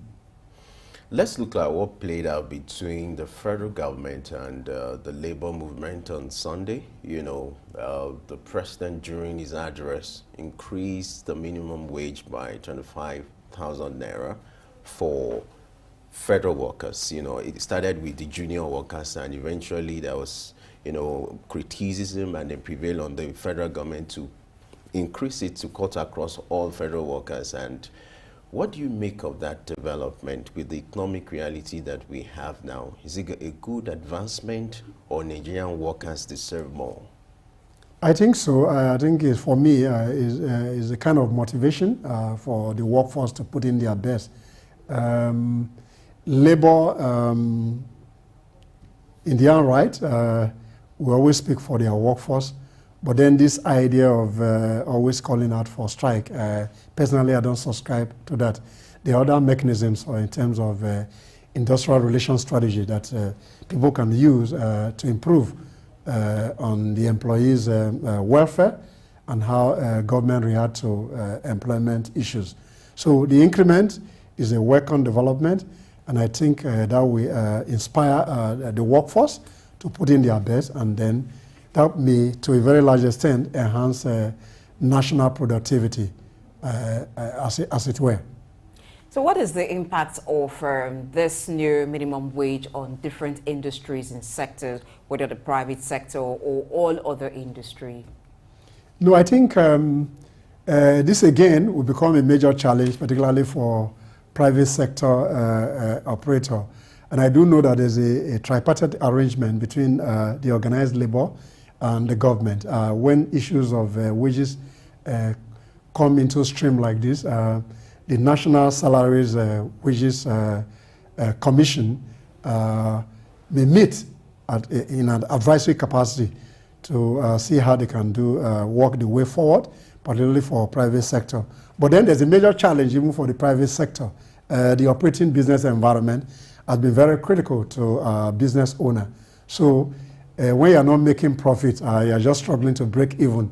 The issue of salary increase become a very difficult task between management and employee. Nevertheless, I think most companies will try and work out something in line with the existing reality on ground. But then the federal government on the other part must find a way to provide some incentive for private sector led organization to see how they can improve on their productivity so that they can sustain the workforce. All right, let's look at the minimum wage, comparing that with some other African countries. You look at the present 30,000 naira, that's like, if you look at the exchange rate, let's just assume that's almost like $30. You know, compared to other African countries like Gabon, Libya, who have up to like over $200 as their minimum wage. Nigeria is being regarded as the giant of Africa. Do you think in that regard there's a need to review our minimum wage and even the law itself? Yes, the law was just reviewed in January 2019. It was signed into law April by President Muhammadu Buhari. Yes, there's a need to review in line with the global best practice, and I mentioned the concept of COLA, which cost of living adjustment. Within that framework or that principles, yes, there's a need to review the minimum wage. But I have issues when people make a blanket comparison between countries, even within Africa. You must look at the workforce vis-a-vis the size of the workforce vis-a-vis what you pay out. And earlier today in your news review, Edausa spoke to the issue of, he was trying to make a point about the way the public sector is configured in terms of productivity. So the point here is that if you are making a comparison between Nigeria and Gabon, whose population is just barely the size of Lagos, and the country with 214 million at the last count, then that comparison to a very large extent, I'm not speaking for the government, I'm just trying to see when we deploy data, we must put the data into perspective. So you can't compare the way people in Nigeria with a population of over 200 million compared to people that just has a population of 10 million. But I agree with you totally that there's a need to improve on the minimum wage, particularly if you look at it vis-a-vis the exchange regime. $100 is about 100,000 currently. So, and that again is a major issue of concern. But you must equally balance productivity on the other hand, the ability to pay, sustainability of those payments. You have some private sector who promise people to pay X amount and they are not able to pay those salaries sustainably. And that becomes a major problem in terms of labor relations. All right, let's look at the arguments against minimum wage increase. Now, for some, it's about the workers deserving the minimum wage. By deserving, I mean equating productivity with the need for increment. So where evaluation has been done and to the, by the assessment of the employer, the workers have not been productive enough to deserve minimum wage. Now, does that mean that the minimum wage should not be increased, even where there are economic realities that calls for it? What should necessitate the need for increments in wage of workers? No, I just talked about the cost of living adjustment, what is called COLA. That's a global phenomenon that, based on inflationary trend, year on year, countries find a way to adjust wages. So to that extent, it's important that we must raise the level of wages. But on the flip side, employers are equally struggling in terms of the way to sustain those salaries based on equally the trends as well. So we must find a way to strike a balance between the adjustment that should be made in terms of minimum wage or cost of living adjustment vis-a-vis the levels of productivities or performance from various employee and the employer. So I think there are other windows by which employers can find a way to help the workforce. And we talked about remote working techniques, which is very critical, where maybe people are allowed to just come into the office maybe 3 days in a week and 2 days. That will help them to minimize the cost of transportation, cost of feeding at work. So, but these are ongoing conversations, and they are based on the discretion of management, and to what extent can individual company pull in a direction that they're able to sustain their workforce, at the same time able to pay salaries. Let's give a look at the remote work arrangement or hybrid situation. How does it impact efficiency or productivity at the end of the day? No, once the work processes, the key performance indicators are well sorted out, the job descriptions are well sorted out. For those who do what we call job evaluation, there's a need for them to reevaluate the way people work, and in terms of the rating, when you talk about critical success factor in the workplace, there's a need to put a component for remote working. So those percentage, they are realigned in terms of the way people work. Then when you do assessment or performance management, then this becomes the major building block in terms of the way you assess the staff in line with the current reality. To that extent, this may work to balance employer-employee relationship. What do you make of this development where even some state governors or state government, some employers are finding it difficult to pay the minimum wage? You know, once the minimum wage is being signed into law, employers or players who are involved are compelled to obey the law and can be sued for not obeying the law. So what do you make of that situation? Even some state governments, they're even owing salaries, they're not paying the minimum wage, and yet it seems like there's no problem. I think, again, from the perspective of collective bargaining, why there's a minimum threshold in terms of what you call a minimum wage. And I think employers and various state governments should have the responsibility, as it were, to negotiate with their employees based on their own comparative advantage, the efficiency of their labor force, and their capacity to pay. So this a blanket statement that state A, state B should be able to pay same salary. In my view, I don't think that is sustainable over a period of time. The minimum threshold, yes, is okay, but even when states are not able to pay that minimum threshold of 30,000, there's a provision in the National Wage Act of 2019 that prescribed the minimum fine for those who make an infraction into the law. I think it's about 75,000. Yes, I think it's correct, 75,000. That's what is stated in that policy. So the point I'm trying to make here, you cannot compare Lagos with Taraba State, for example, in terms of what they should pay, or Adamawa.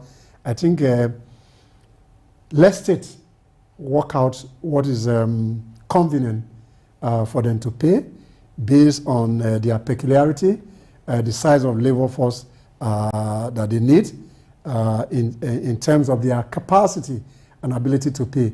But for political expediency, some of the workforce, particularly from the public service, are politically driven, and that's where you have a lot of unproductive workforce in the public service. So those who are in charge of public policy reform must equally look at the way we can reprogram the workforce in terms of having the appropriate upsizing, downsizing, whatever, or downsizing as the case may be, and people should be trained properly so that they can fit into other new job roles. I think the public sector workforce is overtly over-bloated, if I may use those words. It's still bloated. So we need to streamline so that people are able to pay. And if you look at the Linkwayum model, which Idausa often speaks to, is that you must be able to attract the appropriate people even to the public sector. You pay them the same pay that people will pay in the private sector, so you're able to drive public sector processes and engineering. All right, so how often should minimum wage be reviewed? From the perspective of the concept of COLA, I think is some client, particularly in the US, I think that adjustment is done annually. If my information serves me correctly, I think so. There's a need to do that adjustment. That adjustment is not necessarily speaking to the minimum wage, as it were, but companies, public sector should be able to do that annually to adjust what you call the minimum wage, no, not minimum wage now, cost of living adjustment. And I do know organizations from time to time look at their budget in line with the current reality, make adjustments to staff salaries, depending on their earning as well. I need to emphasize that. Let's look at the Nigerian Labour Congress. How will you assess, the level of sense of responsibility? Would you say NLC is living up to its responsibility when it comes to the issue of minimum wage and the laws that are guiding it? Well, I think the Nigerian Labour Congress is an amalgamation of various unions that make up the Trade Union Congress, as it were. But as a union, I think what is important in my view is that they should find a way to prevail on their members, to improve on their productivity first and foremost, on the one hand, and find a way on how they can improve on the welfare of their union. When you call for strike, there are jurisdictions where labor movement call for strike, and the period of strike, they make provision to pay their worker, and this is not the case. So more often than not, the organized private sector is always bleeding when the labor union go on strike. In terms of collective bargaining, labor representation for their member is okay. Where I have issue is the frequency of strike as always the options of dialogue. I think labor should move away beyond these strikes. To what extent can they improve on the relationship between labor and government? To what extent can they improve on the productivity of the workforce so that they're able to sustain the business and sustain the pay? I think those are the conversations. To what extent can the organized private sector keep people on their job? These are the conversations. And I think there should be a robust relationship between organized private sector and labor so that their members' welfare can be sustained over a period of time. Let's even look at who the minimum wage applies to. So who is covered by the minimum wage? Are there exceptions to the minimum wage laws?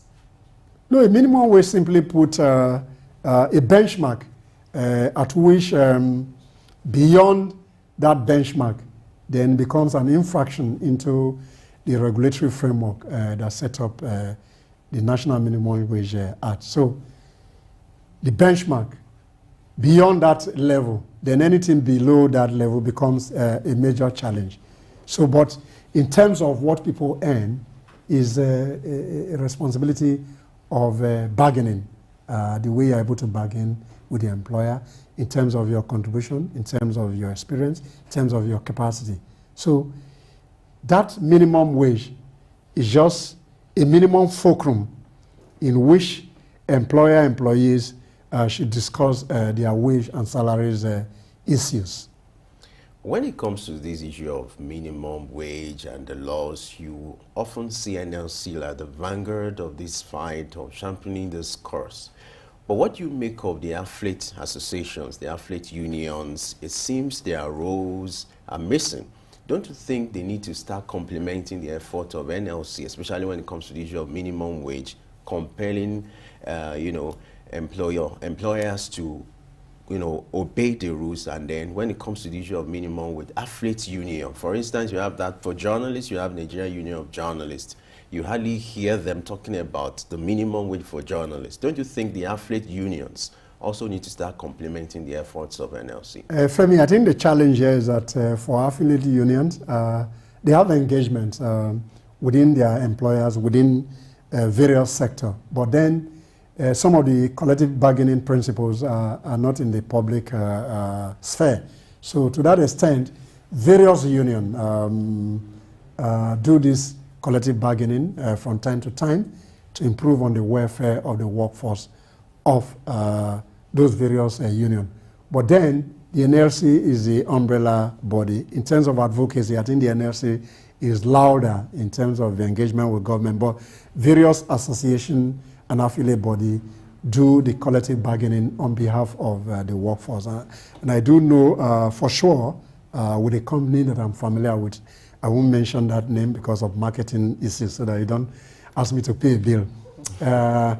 There's a review of salary of that particular union January this year, minimally, maybe about 10%. So those things happen from one affiliate or from one association within the labor. But when it talks about aggregate in terms of advocacy for the workforce, the TUC and the NLC have the prerogative to collectively talk on behalf of the general workforce. So affiliates are doing their work, but very silently within the industry where they operate. All right, finally, let's look at response to minimum wage raise, which mostly is the increase in the price of goods and services. And at the end of the day, it waters down the gain of the increase. Is there a way to address that? Yeah, I think why we appreciate the concept of market forces as the determinants of business relationship. There are certain jurisdiction where there are some kind of, if you say price control, not necessarily price control in terms of not allowing market forces to determine the prices. There are minimum threshold in which price cannot go up. To that extent, then you can have the ability to stop the trends in terms of inflation and the negative impact it will have on the increment in terms of wages and salary. But again, that's a major challenge for labor and government. So some of these other people who put product in the market belong to some of these unions. So at a union level, let's advise the various people to see how they can find a way that inflation does not erode the price, the wage increase. You've been giving a series of lectures, and I just hope we could continue, but time is not on our side, and I think on this note we have to wrap up this discussion for this segment. Sam, thank you so much for sharing your thoughts on this subject. My pleasure, Femi. My pleasure, Blessing. Thank you. All right. We'll go on a short break. When we return, we'll have another conversation with another guest. Who that will be, you'll find out after this break.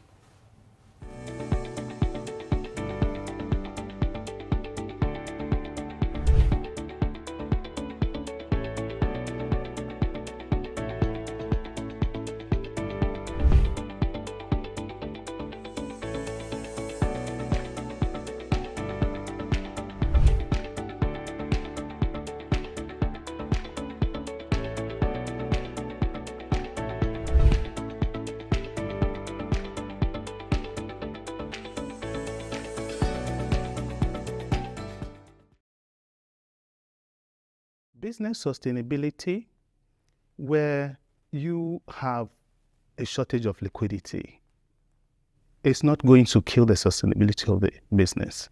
But business sustainability, where you have insolvency, that business in the state that it is not sustainable.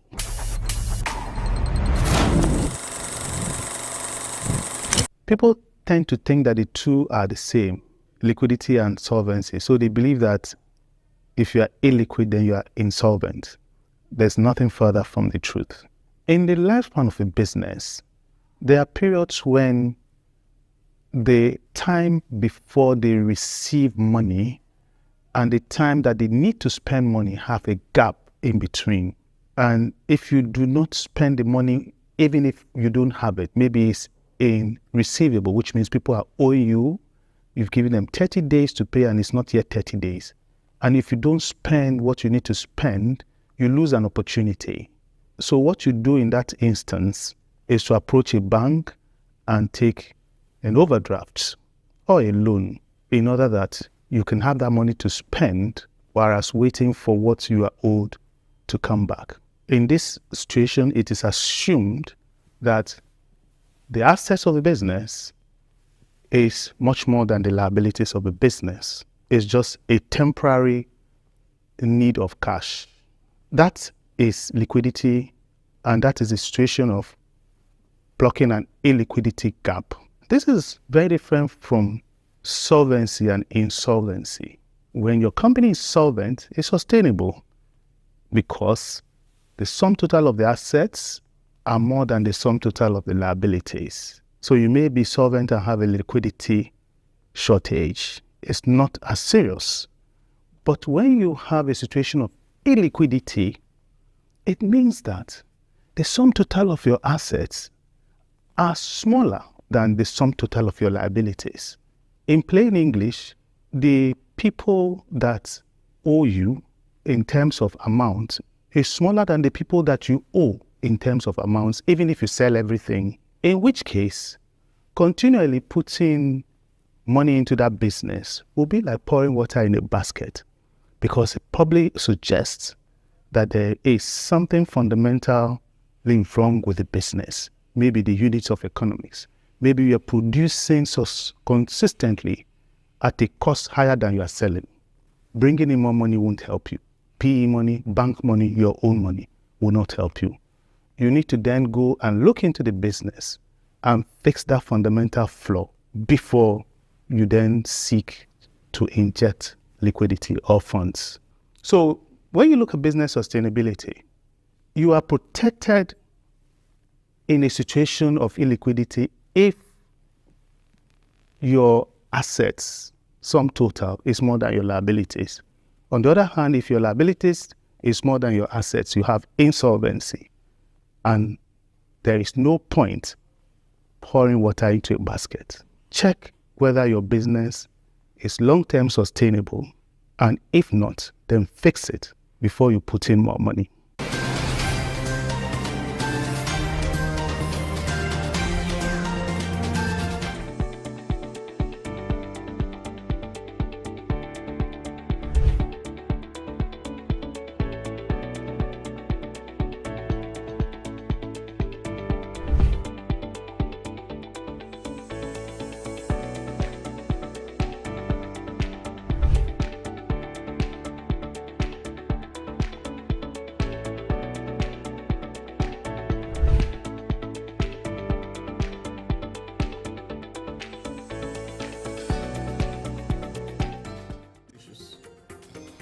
The petrol is still imported because local refineries are not working. Does it stop at giving a directive? What should be done to ensure that this is done? One of the factors being identified by our key persons is the issue of transportation. For you to have a sustainable city, you must have a deliberate attempt to have a master plan. This is Early Exchange, shaping policy, advancing development.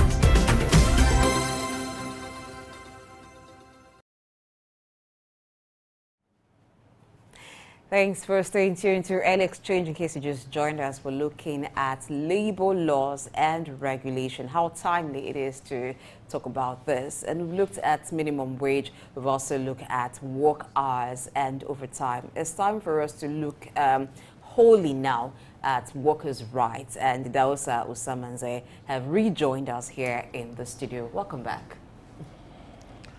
I am pleased to be here. All right. It also someone say he will tell us later if he's an employer or an employee, so we know which side he stands. But I'm just joking. He is Director, Research and Policy, African Development Study Center, and is also our in-house analyst. So he'll be speaking to workers' rights. So there are different laws and provisions that protect the rights of Nigerian workers. Can you let us know some of the provisions of those laws as regards the protection of workers' rights in Nigeria? Well, there's a whole gamut of extant rules and regulations that govern employment in the country, especially deriving from ILO, International Labour Organization, rules that demand that, of course, social justice be given to those who work. And so Nigeria also have labor laws, and there are a whole lot of them that emphasize and guarantee the rights of workers. For example, you have what they call the Workman Compensation Act 2010, which, of course, speak to the issue of what happened in case an employee is dead while working or injured or become disabled or acquire some diseases that are work-related. You have the Factory Act that speak to how the environment in the factory should be organized such that hazards are minimized. You have the health and safety regulations and laws. So there are a whole lot of them that itemize what benefit, what right that every worker in the workplace in Nigeria, whether public or private sector, enjoys. Looking at the level of awareness, will you agree that an average Nigerian worker knows his or her right? And then what will you make of employees when it comes to the level of compliance and obeying the rights of their workers? Well, I think people are aware substantially, because the rules there are really not issues that are very difficult to understand, real for both the employer on the one hand and the employee on the other hand. Take, for example, the issue of safety, for example. It is good for both the employer and the employee that the workplace is safe, because if the workplace is not safe, an injury occurs. Of course, you know what that means. If it's a critical staff to you, it means your operation will not go on for that day. And if it's not a hand that you can easily replace, or somebody can do that role, it could shut down your entire operation for several weeks or months until you find a replacement. So these things are not issues that really have to affect just worker alone, but it affects both sides. And that is why you see there are all provisions that are made in these rules and regulations that govern employment. That's okay. Sam earlier on was talking about 8 hours of work for an average worker. And if you understand the history of the ILO, how it all started from the industrialization in the United Kingdom, after the First World War, people were looking at some certain things that need to put in place so that people who are working in the factory, somebody who is carrying some heavy load and doing so, after 4 hours, we need to sit down and have a right to rest and a right to take some meal and refill and then be able to work for another 3 hours before close of work. So these are were all put in place to ensure that we don't kill the goose that is laying the golden egg. Okay, quickly, let's move away from workers within the corporate setting and look at domestic workers. What are their rights? We find sometimes lots of abuses of domestic workers. What are their rights, actually? Well, like the founders of the American Constitution said, which almost everybody in a democratic center had come to apply today, is that any human being that is created by God has a right, one, to first life, a right to dignity, to be treated fairly as a human. Now, these also apply to people who are domestic staff. You see, but the problem you find in most of the cases in this regard is that they don't really have a voice, or people who speak, they don't have voices to actually be able to voice out the things that they go through.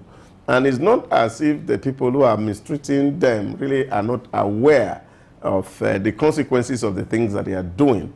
But number one, they look at their level of awareness, and they also look at the level of their poverty to be able to press on this case.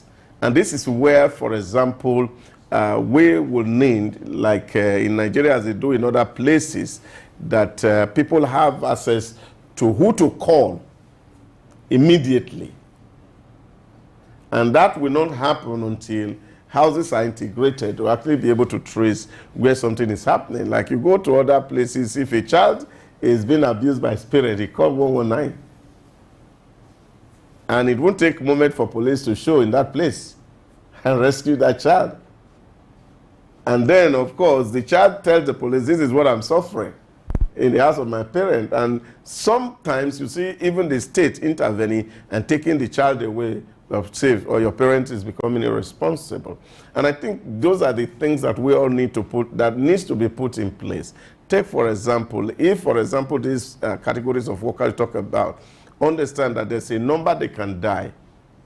And when they dial that number, somebody will come to their rescue. Some of all these abuses may not be happening. But I think it's actually ungodly for us, especially for a nation like us, Nigeria, where we are either Muslims or Christian, and the law books that we all subscribe to, whether it's the Quran or the Bible, really says that we are made in the image of God, and then, of course, we have the right to be treated as God. And I think all the people who abuses domestic help really need to take it and from that perspective, that they are fellow human beings and they are only just privileged to be better than them in terms of status.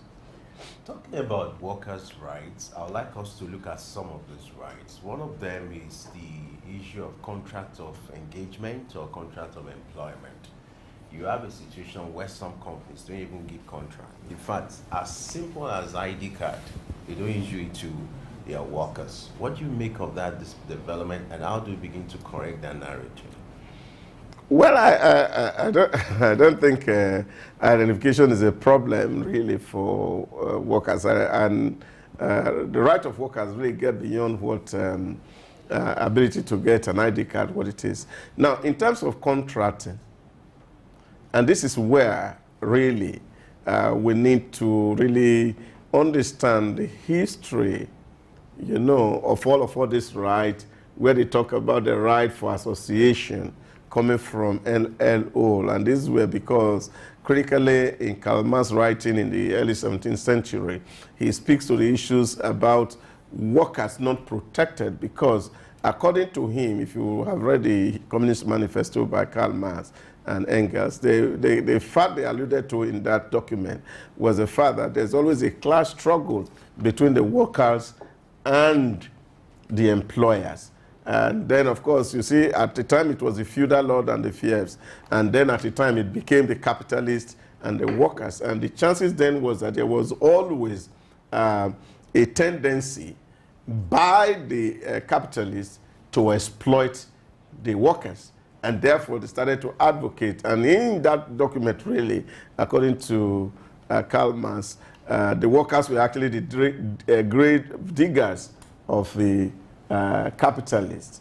And then he projected and looked at it that there was going to be a kind of a revolution that was going to come that will unseat the capitalists and put the workers in control.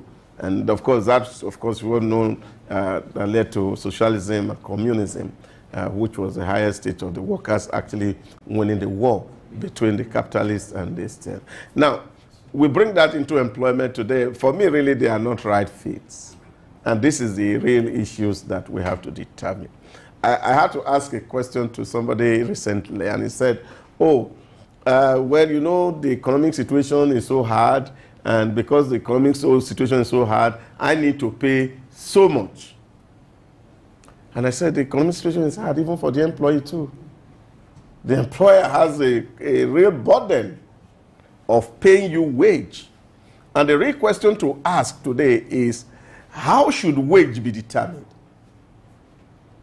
Wage is a function of your profit. What if you are not making profit?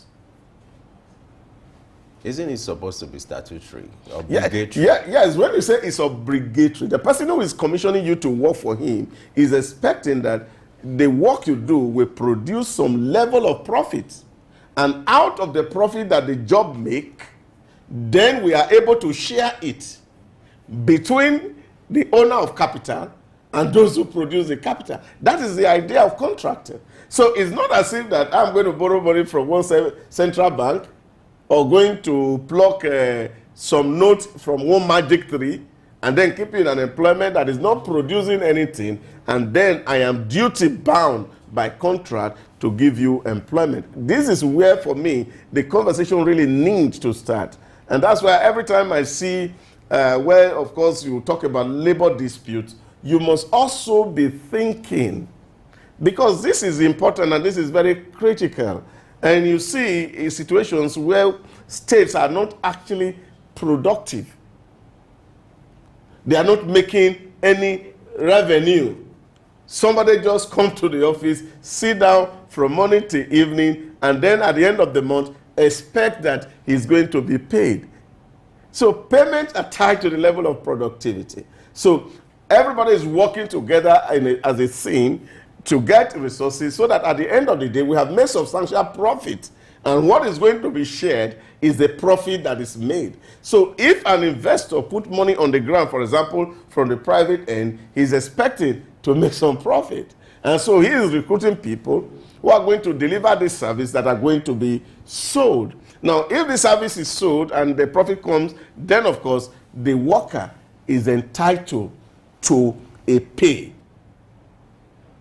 This for me is what it is. And that's why You see, when you look at the study of Max Weber, where he talks about the Protestant ethics, and one of the critical things here was the fact that a man must be able to produce what he eats. And if you don't produce what you are eating, you are not free to eat. And in the concept from what Paul wrote in the scriptures, then of course you must be a thief.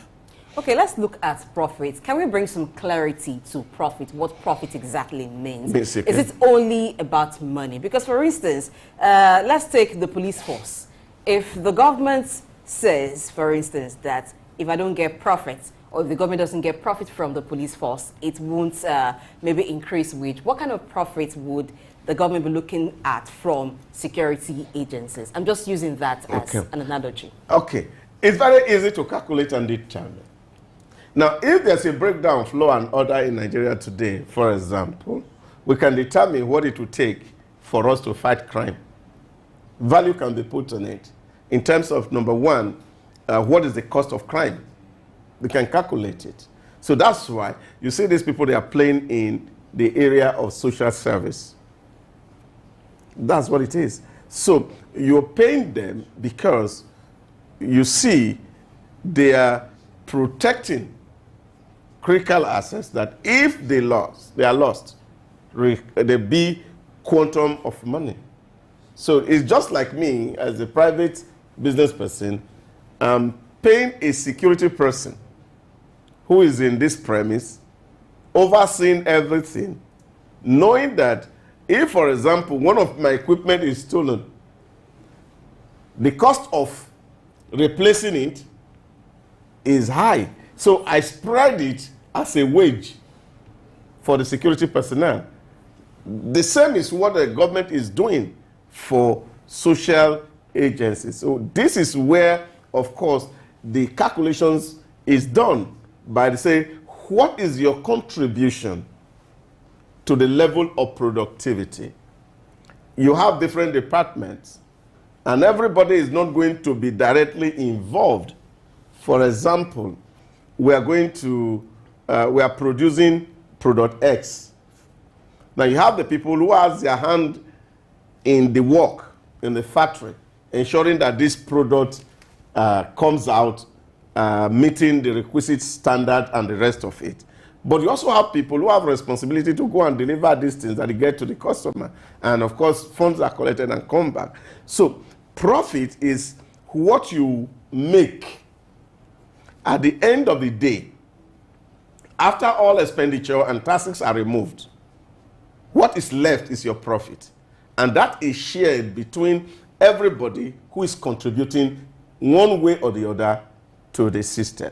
But we may not be operating at the same level, but you're also going to factor in who is making greater contribution, and that will also determine the share or size of profit that gets into these things. These things are supposed to be calculated, and it is important for us to understand that, you see, people are going to work. They can go to work because society is free.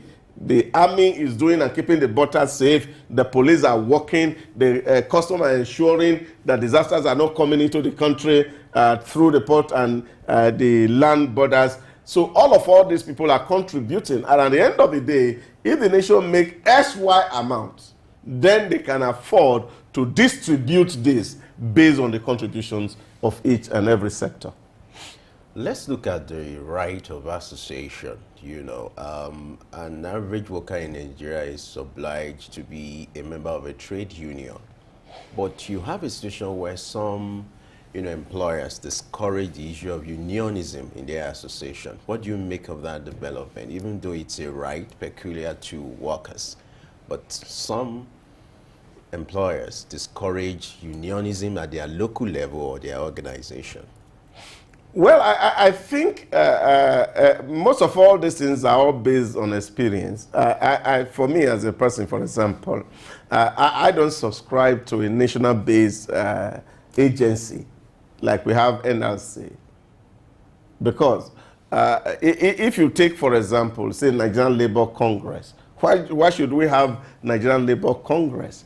Where, of course, different employees, different employers work on different situation. So that's becoming like a political party and a pressure group. And the tendency of really holding down the wheel of productivity is always very high. And that's why when you go to other climes, you don't have those national body, but they operate at domestic level based on the peculiarities of their work. So most of the time, what you see happen with unionism is that rather than really oil the wheel of work, it becomes a clog and not allowing productivity to happen. At the flimsiest of excuse, the next thing you have, they don't even obey their rules of negotiation, of bargaining. The next thing you hear, they down tool, and then productivity stop. This is the real challenge, and this is why a lot of people speak against unionism, because people have hijacked it. In short, it has even become a kind of a tool and a vehicle for negotiation for those who actually champion those unions. And you begin to wonder whether they are actually acting for the interest of the workers they are tending to represent. So I feel that, take for example, in the last few times, we have this back and forth between federal government and university workers, for example. Not over wage, not over condition of service, but that an employee must determine how he should be paid by his employer. That should not become an issue of disputation. For example, how I pay you what you earn is not a problem to you. What should be a problem is that you are not receiving it. So you find that if there are infractions, you have a right to work, but I also have a right to my productivity as an employer. If I discover that you are no longer contributing or adding value to my organization, I have a right to lay you off. Because the contract in the first place is based on productivity. Now, when an employer lays off his staff for not productive, then of course they gather and form a union, and then you shut down the workplace. So these are the real issues, that there must be a balance. While we're advocating fairness for workers, there must also be fairness to those who employ, so that at the end of the day, we remain in business to be able to sustain even the union. I don't know where NITED Union will be today. Perhaps we'll have different branches in different houses. All right, you just took us to another part of the discussion, which is about dismissal and severance, when you talked about the employer's right to lay off. So, but the worker also has right to protection from unfair dismissal. Oh, yeah. So in what way can dismissal happen, or under what conditions can dismissal happen fairly? I think, again, many, and even in the public service too, there are manuals and policies that are written and clearly spelled out that determine how you engage and how you disengage. So those come in the employee handbook, and they're all clearly written there, and they all are within the ambit of the international provisions for labor organizations. So it's the law that determines how a worker is protected. Take, for example, and this is why, of course, we also talk about the rights, because rights are actually embedded in the ground norm of the state, which is the Constitution, fundamentally.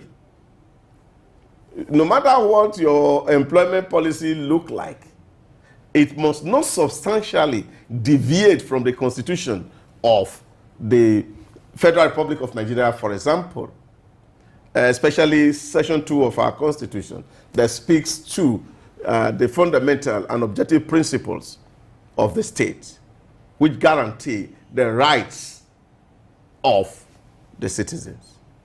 But you understand that right is just one side of the coin. There's also obligation on the other side. So it's when a worker is failing on obligations that, of course, the employer will have to say, okay, you are no longer productive. I don't think I need you. But of course, you find that in some cases that people are fired not because they are not doing their core job. They could just be personal issues that are not related to the terms of the employment of the staff. Now, when this happens, the employer or the employee has the right to seek redress in the court.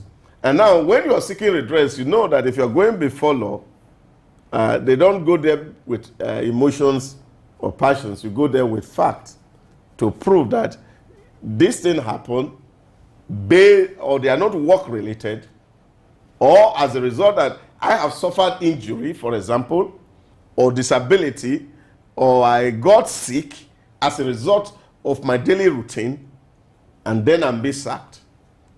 Then, of course, the court will enforce the Compensation Act. We call it the Workman Compensation Act 2010, which actually guarantee that if, for example, in the course of your work, death happens, your dependents from the Nigerian Social Insurance Fund should be able to pay some certain amount to you. But then, of course, like the rule says, you must be able to report to your employer or to Nigerian Social Insurance Scheme within 14 days.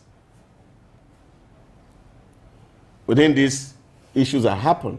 And then, of course, that body has the right also to investigate the things that has happened to you, whether they're actually genuinely from the workplace or not. And then, of course, we'll be able to pay claims to either your dependents or then help you to be able to survive. Now, all these laws are put in place to ensure that from both ends, nobody is cheated. I was reading through, the Labor Act as regards workers' rights, and I found something about notice of termination. Let me read it to you, and I would like you to react. It says, an employee has the right to be notified of employer's intention to terminate contract agreement. How do you react to that? Oh, yes, it's stated. It's actually on both ways. Because we're talking about this. It's not just employees. So the employee also have the right, conventionally, to notify management of their intention to leave. You don't wake up and just say, oh, I'm not working today. I've retired. I've gotten a new job. You are duty bound, for example, depending on how critical your service is to the organization, to give a minimum on both sides, 1 month notice. 1 month notice. It's important that before you are sacked, you will be given a notice window, and that enable you to prepare for exit. And then, of course, the company also to prepare what package that or liability that you may be going with. So that one is always written in the employer's handbook, the things that you will need to satisfy. So in some cases, if you are not a very significant person in that force, for the employer it's about 2 weeks notice. Is conventional, just to ensure that gaps are not created at both ends. So, but you see, for you to get to that point of termination, you'd have seen series of processes put in place, which will determine that it's either you now becoming redundant, and from redundancy, then to layoff. In other words, you are no longer able to add value to the business or to the service. And then you are told that in 3 weeks, in 1 month, in 3 months, depending on what the contract says, we will relieve you of your job. And I think employers, they are duty bound to obey, and employee also must know that you don't exit a place without notice.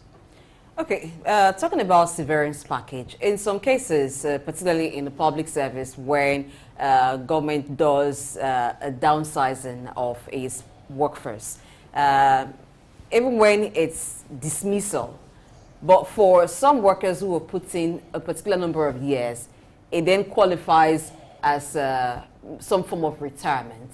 The payment of gratuities, how should this be? Should it be instant? Is this something that happens over a period of time? I think that is all changing now with the new act that came into being in 2006 when we are now doing a contributory pension scheme. You have PFAs and who will house some of this contribution that is coming from both the staff and the company, federal government or state government and their employer. So a certain percentage, which the law has also made very clear, is deducted from your salary annually, and this is warehoused in a pension house, arbitration house, who give it to fund managers to help you multiply it. And these funds are multiplied, and at the end of your retirement, or 10 years, as the law says in Nigeria, you can't take from that money until after 10 years. So after 10 years, you can start to assess and harvest it. So in the old order, you used to have this government one-sided contribution, saving some money, and said, okay, at the end of the day, you are going, they give you the bulk sum, which is called gratuity. And then over a period of time, what is left is spread over. But that era is almost gone, except in some federal parasitors that are pulled out of the contributory pension scheme. But what you have now is that the law says that at your severance, certain percentage of what you have contributed and what your employer has contributed is paid to you. And what is left is spread for the rest of your life. So that is the way it works now. Still talking about the issue of payment, there's this recent argument that, rather than looking at monthly payment, it should be done payment per hour, like it's being done in UK, in US, and like some other climes. What do you make of this argument and this development in the Nigerian space? Yeah, I think most of Americans and Europeans actually pay per hour. And I think also it's not different from what we have here. And that's why you see, even in terms of labor practice, there are some certain times you will not come to work and you see deduction from your salary, and it's prorated to reflect what you are supposed to earn per hour, which is cumulated into your monthly pay.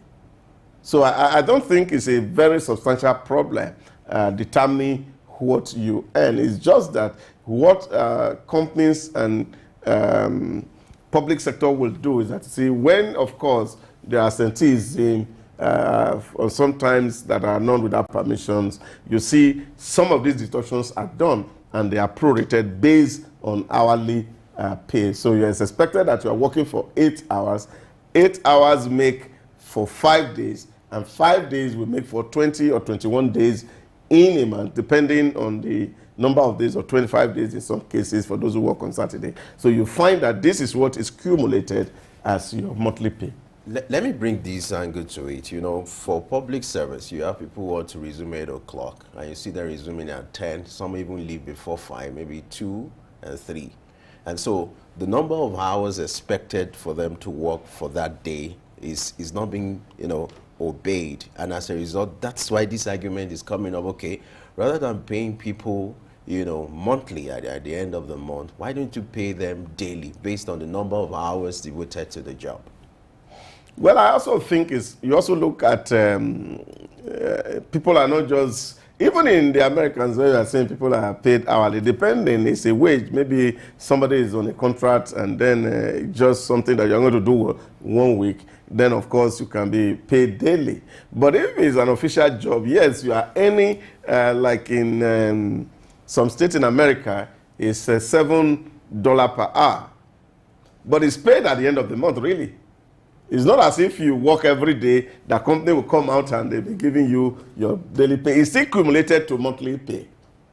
Except in rare cases, which is maybe it's like an irregular kind of job that, of course, you're going to render a service to me and I'm asking you to come and do something for me for 1 hour, and I say, okay, at the end of the day, you know, it's just like a contract, sort of.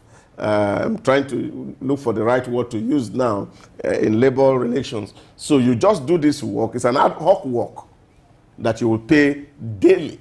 But if it's an official work where you have to resume and you have to be in the job, yes, you are paid hourly, but what it also helps is the fairness it brings to work. And that is why you see people are clocking in to determine that whether you actually had done the number of hours for that day. So your clocking will determine. So when you come in, you clock in. When you are going out, you clock out. So the company is able to establish that you have actually given 8 hours daily. And based on that 8 hours you have done daily, you are able to calculate that, yes, you came 8 hours daily times $7. That gives you what you earn for that day. And it's cumulated for the week and cumulated for the month. In some places, you're paid fortnightly. And for some people, payment come at the end of the month. All right, still talking about payments. Let's look at allowances. For some kinds of job, it goes with some form of hazards. Using the example of health workers, there was a time where health workers, particularly resident doctors, were advocating for a review of hazard allowance. But in some other kinds of job, it's like there is no provision for hazard allowance, but the worker is entitled to a safe working condition or environment. So how do we work in this, or how do we ensure this?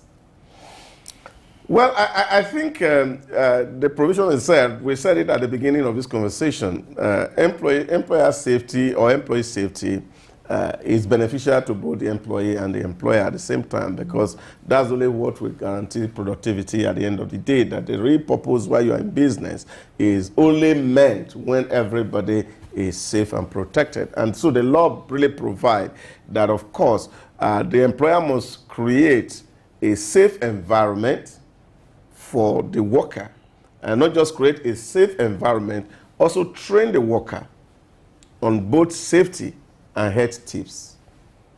And that's what the law provides for. And then, of course, ensure that hazard is minimized in the place of work. Now, there are various allowances that come to workers, and some states find ways to enforce some of all these provisions. And that's why you see, even in terms of calculating your pay, you will find it's not your bulk sum that's actually charged, because some part of this, in consideration of your employment, is the fact that we're going to determine you're going to live in a house, you're going to have health issues while you're working, and so you will need to go to the hospital or see a doctor. You're going to be paying transportation to come to work, and all these things, they all put together. Sometimes, again, in a year, you're also supposed to take some time off work, which is your annual leave. And depending on the contract you have with your employee, will determine the number of days you can actually take for your leave. Maybe for some people 2 weeks, for some people 21 days, some people 28 days, depending. And then, of course, this time is also for you to go refresh and come back with a fresh idea to contribute to what company is doing. All these things are factored in. And that's why payments are done at this various level, but they are accumulated in the total pay you take away from work.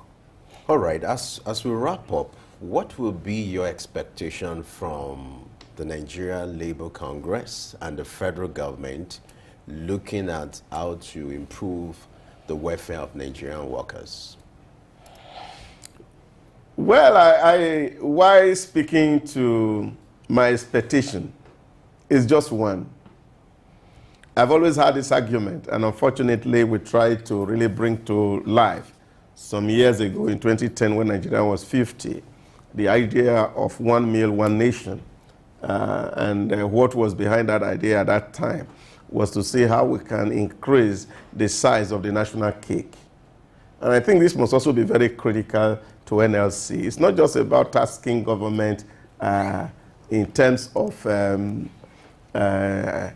increasing wages of salary alone.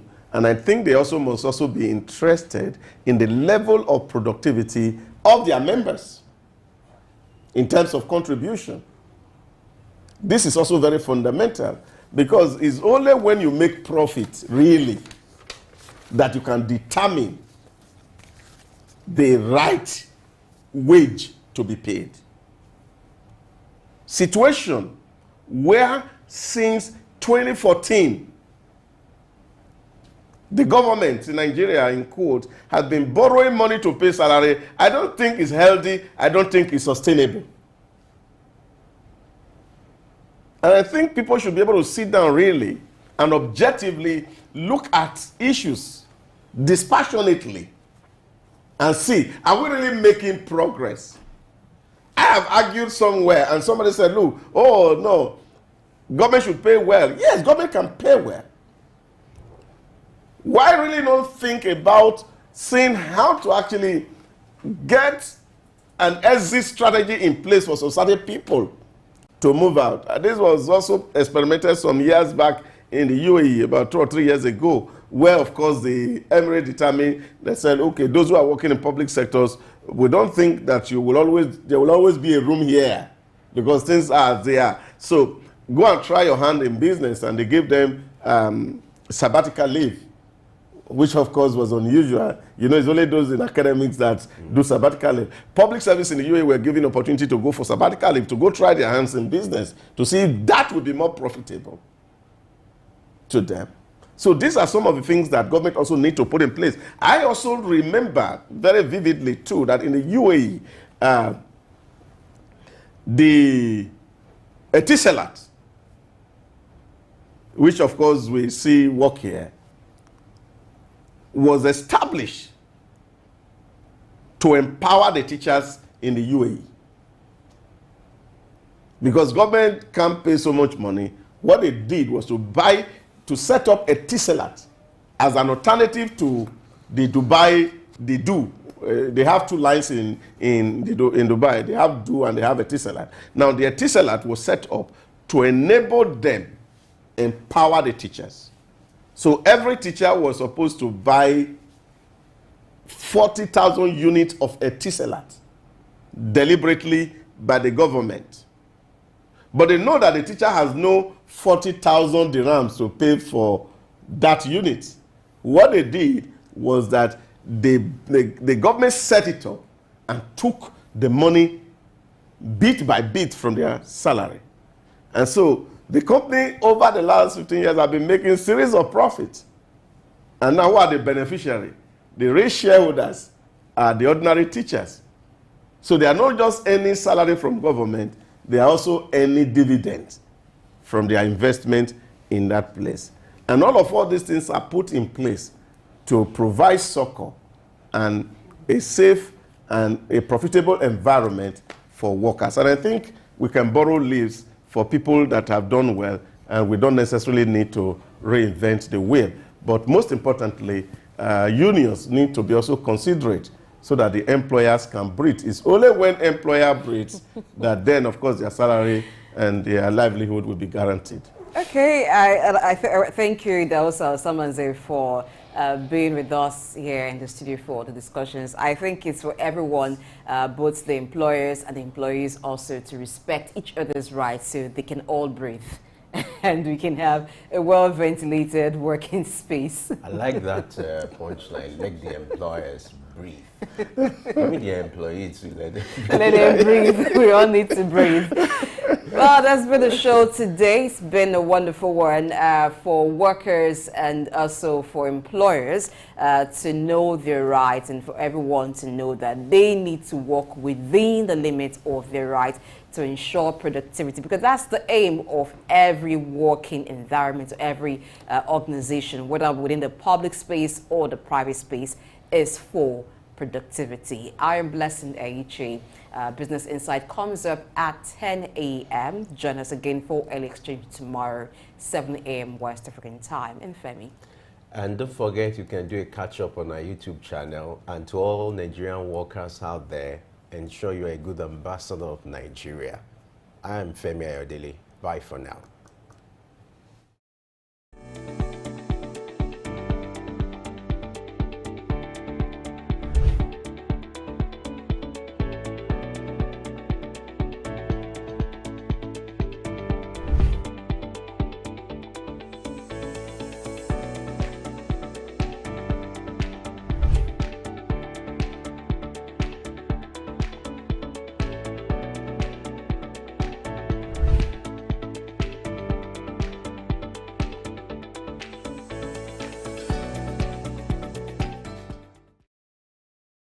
Early Exchange, shaping policy, advancing development.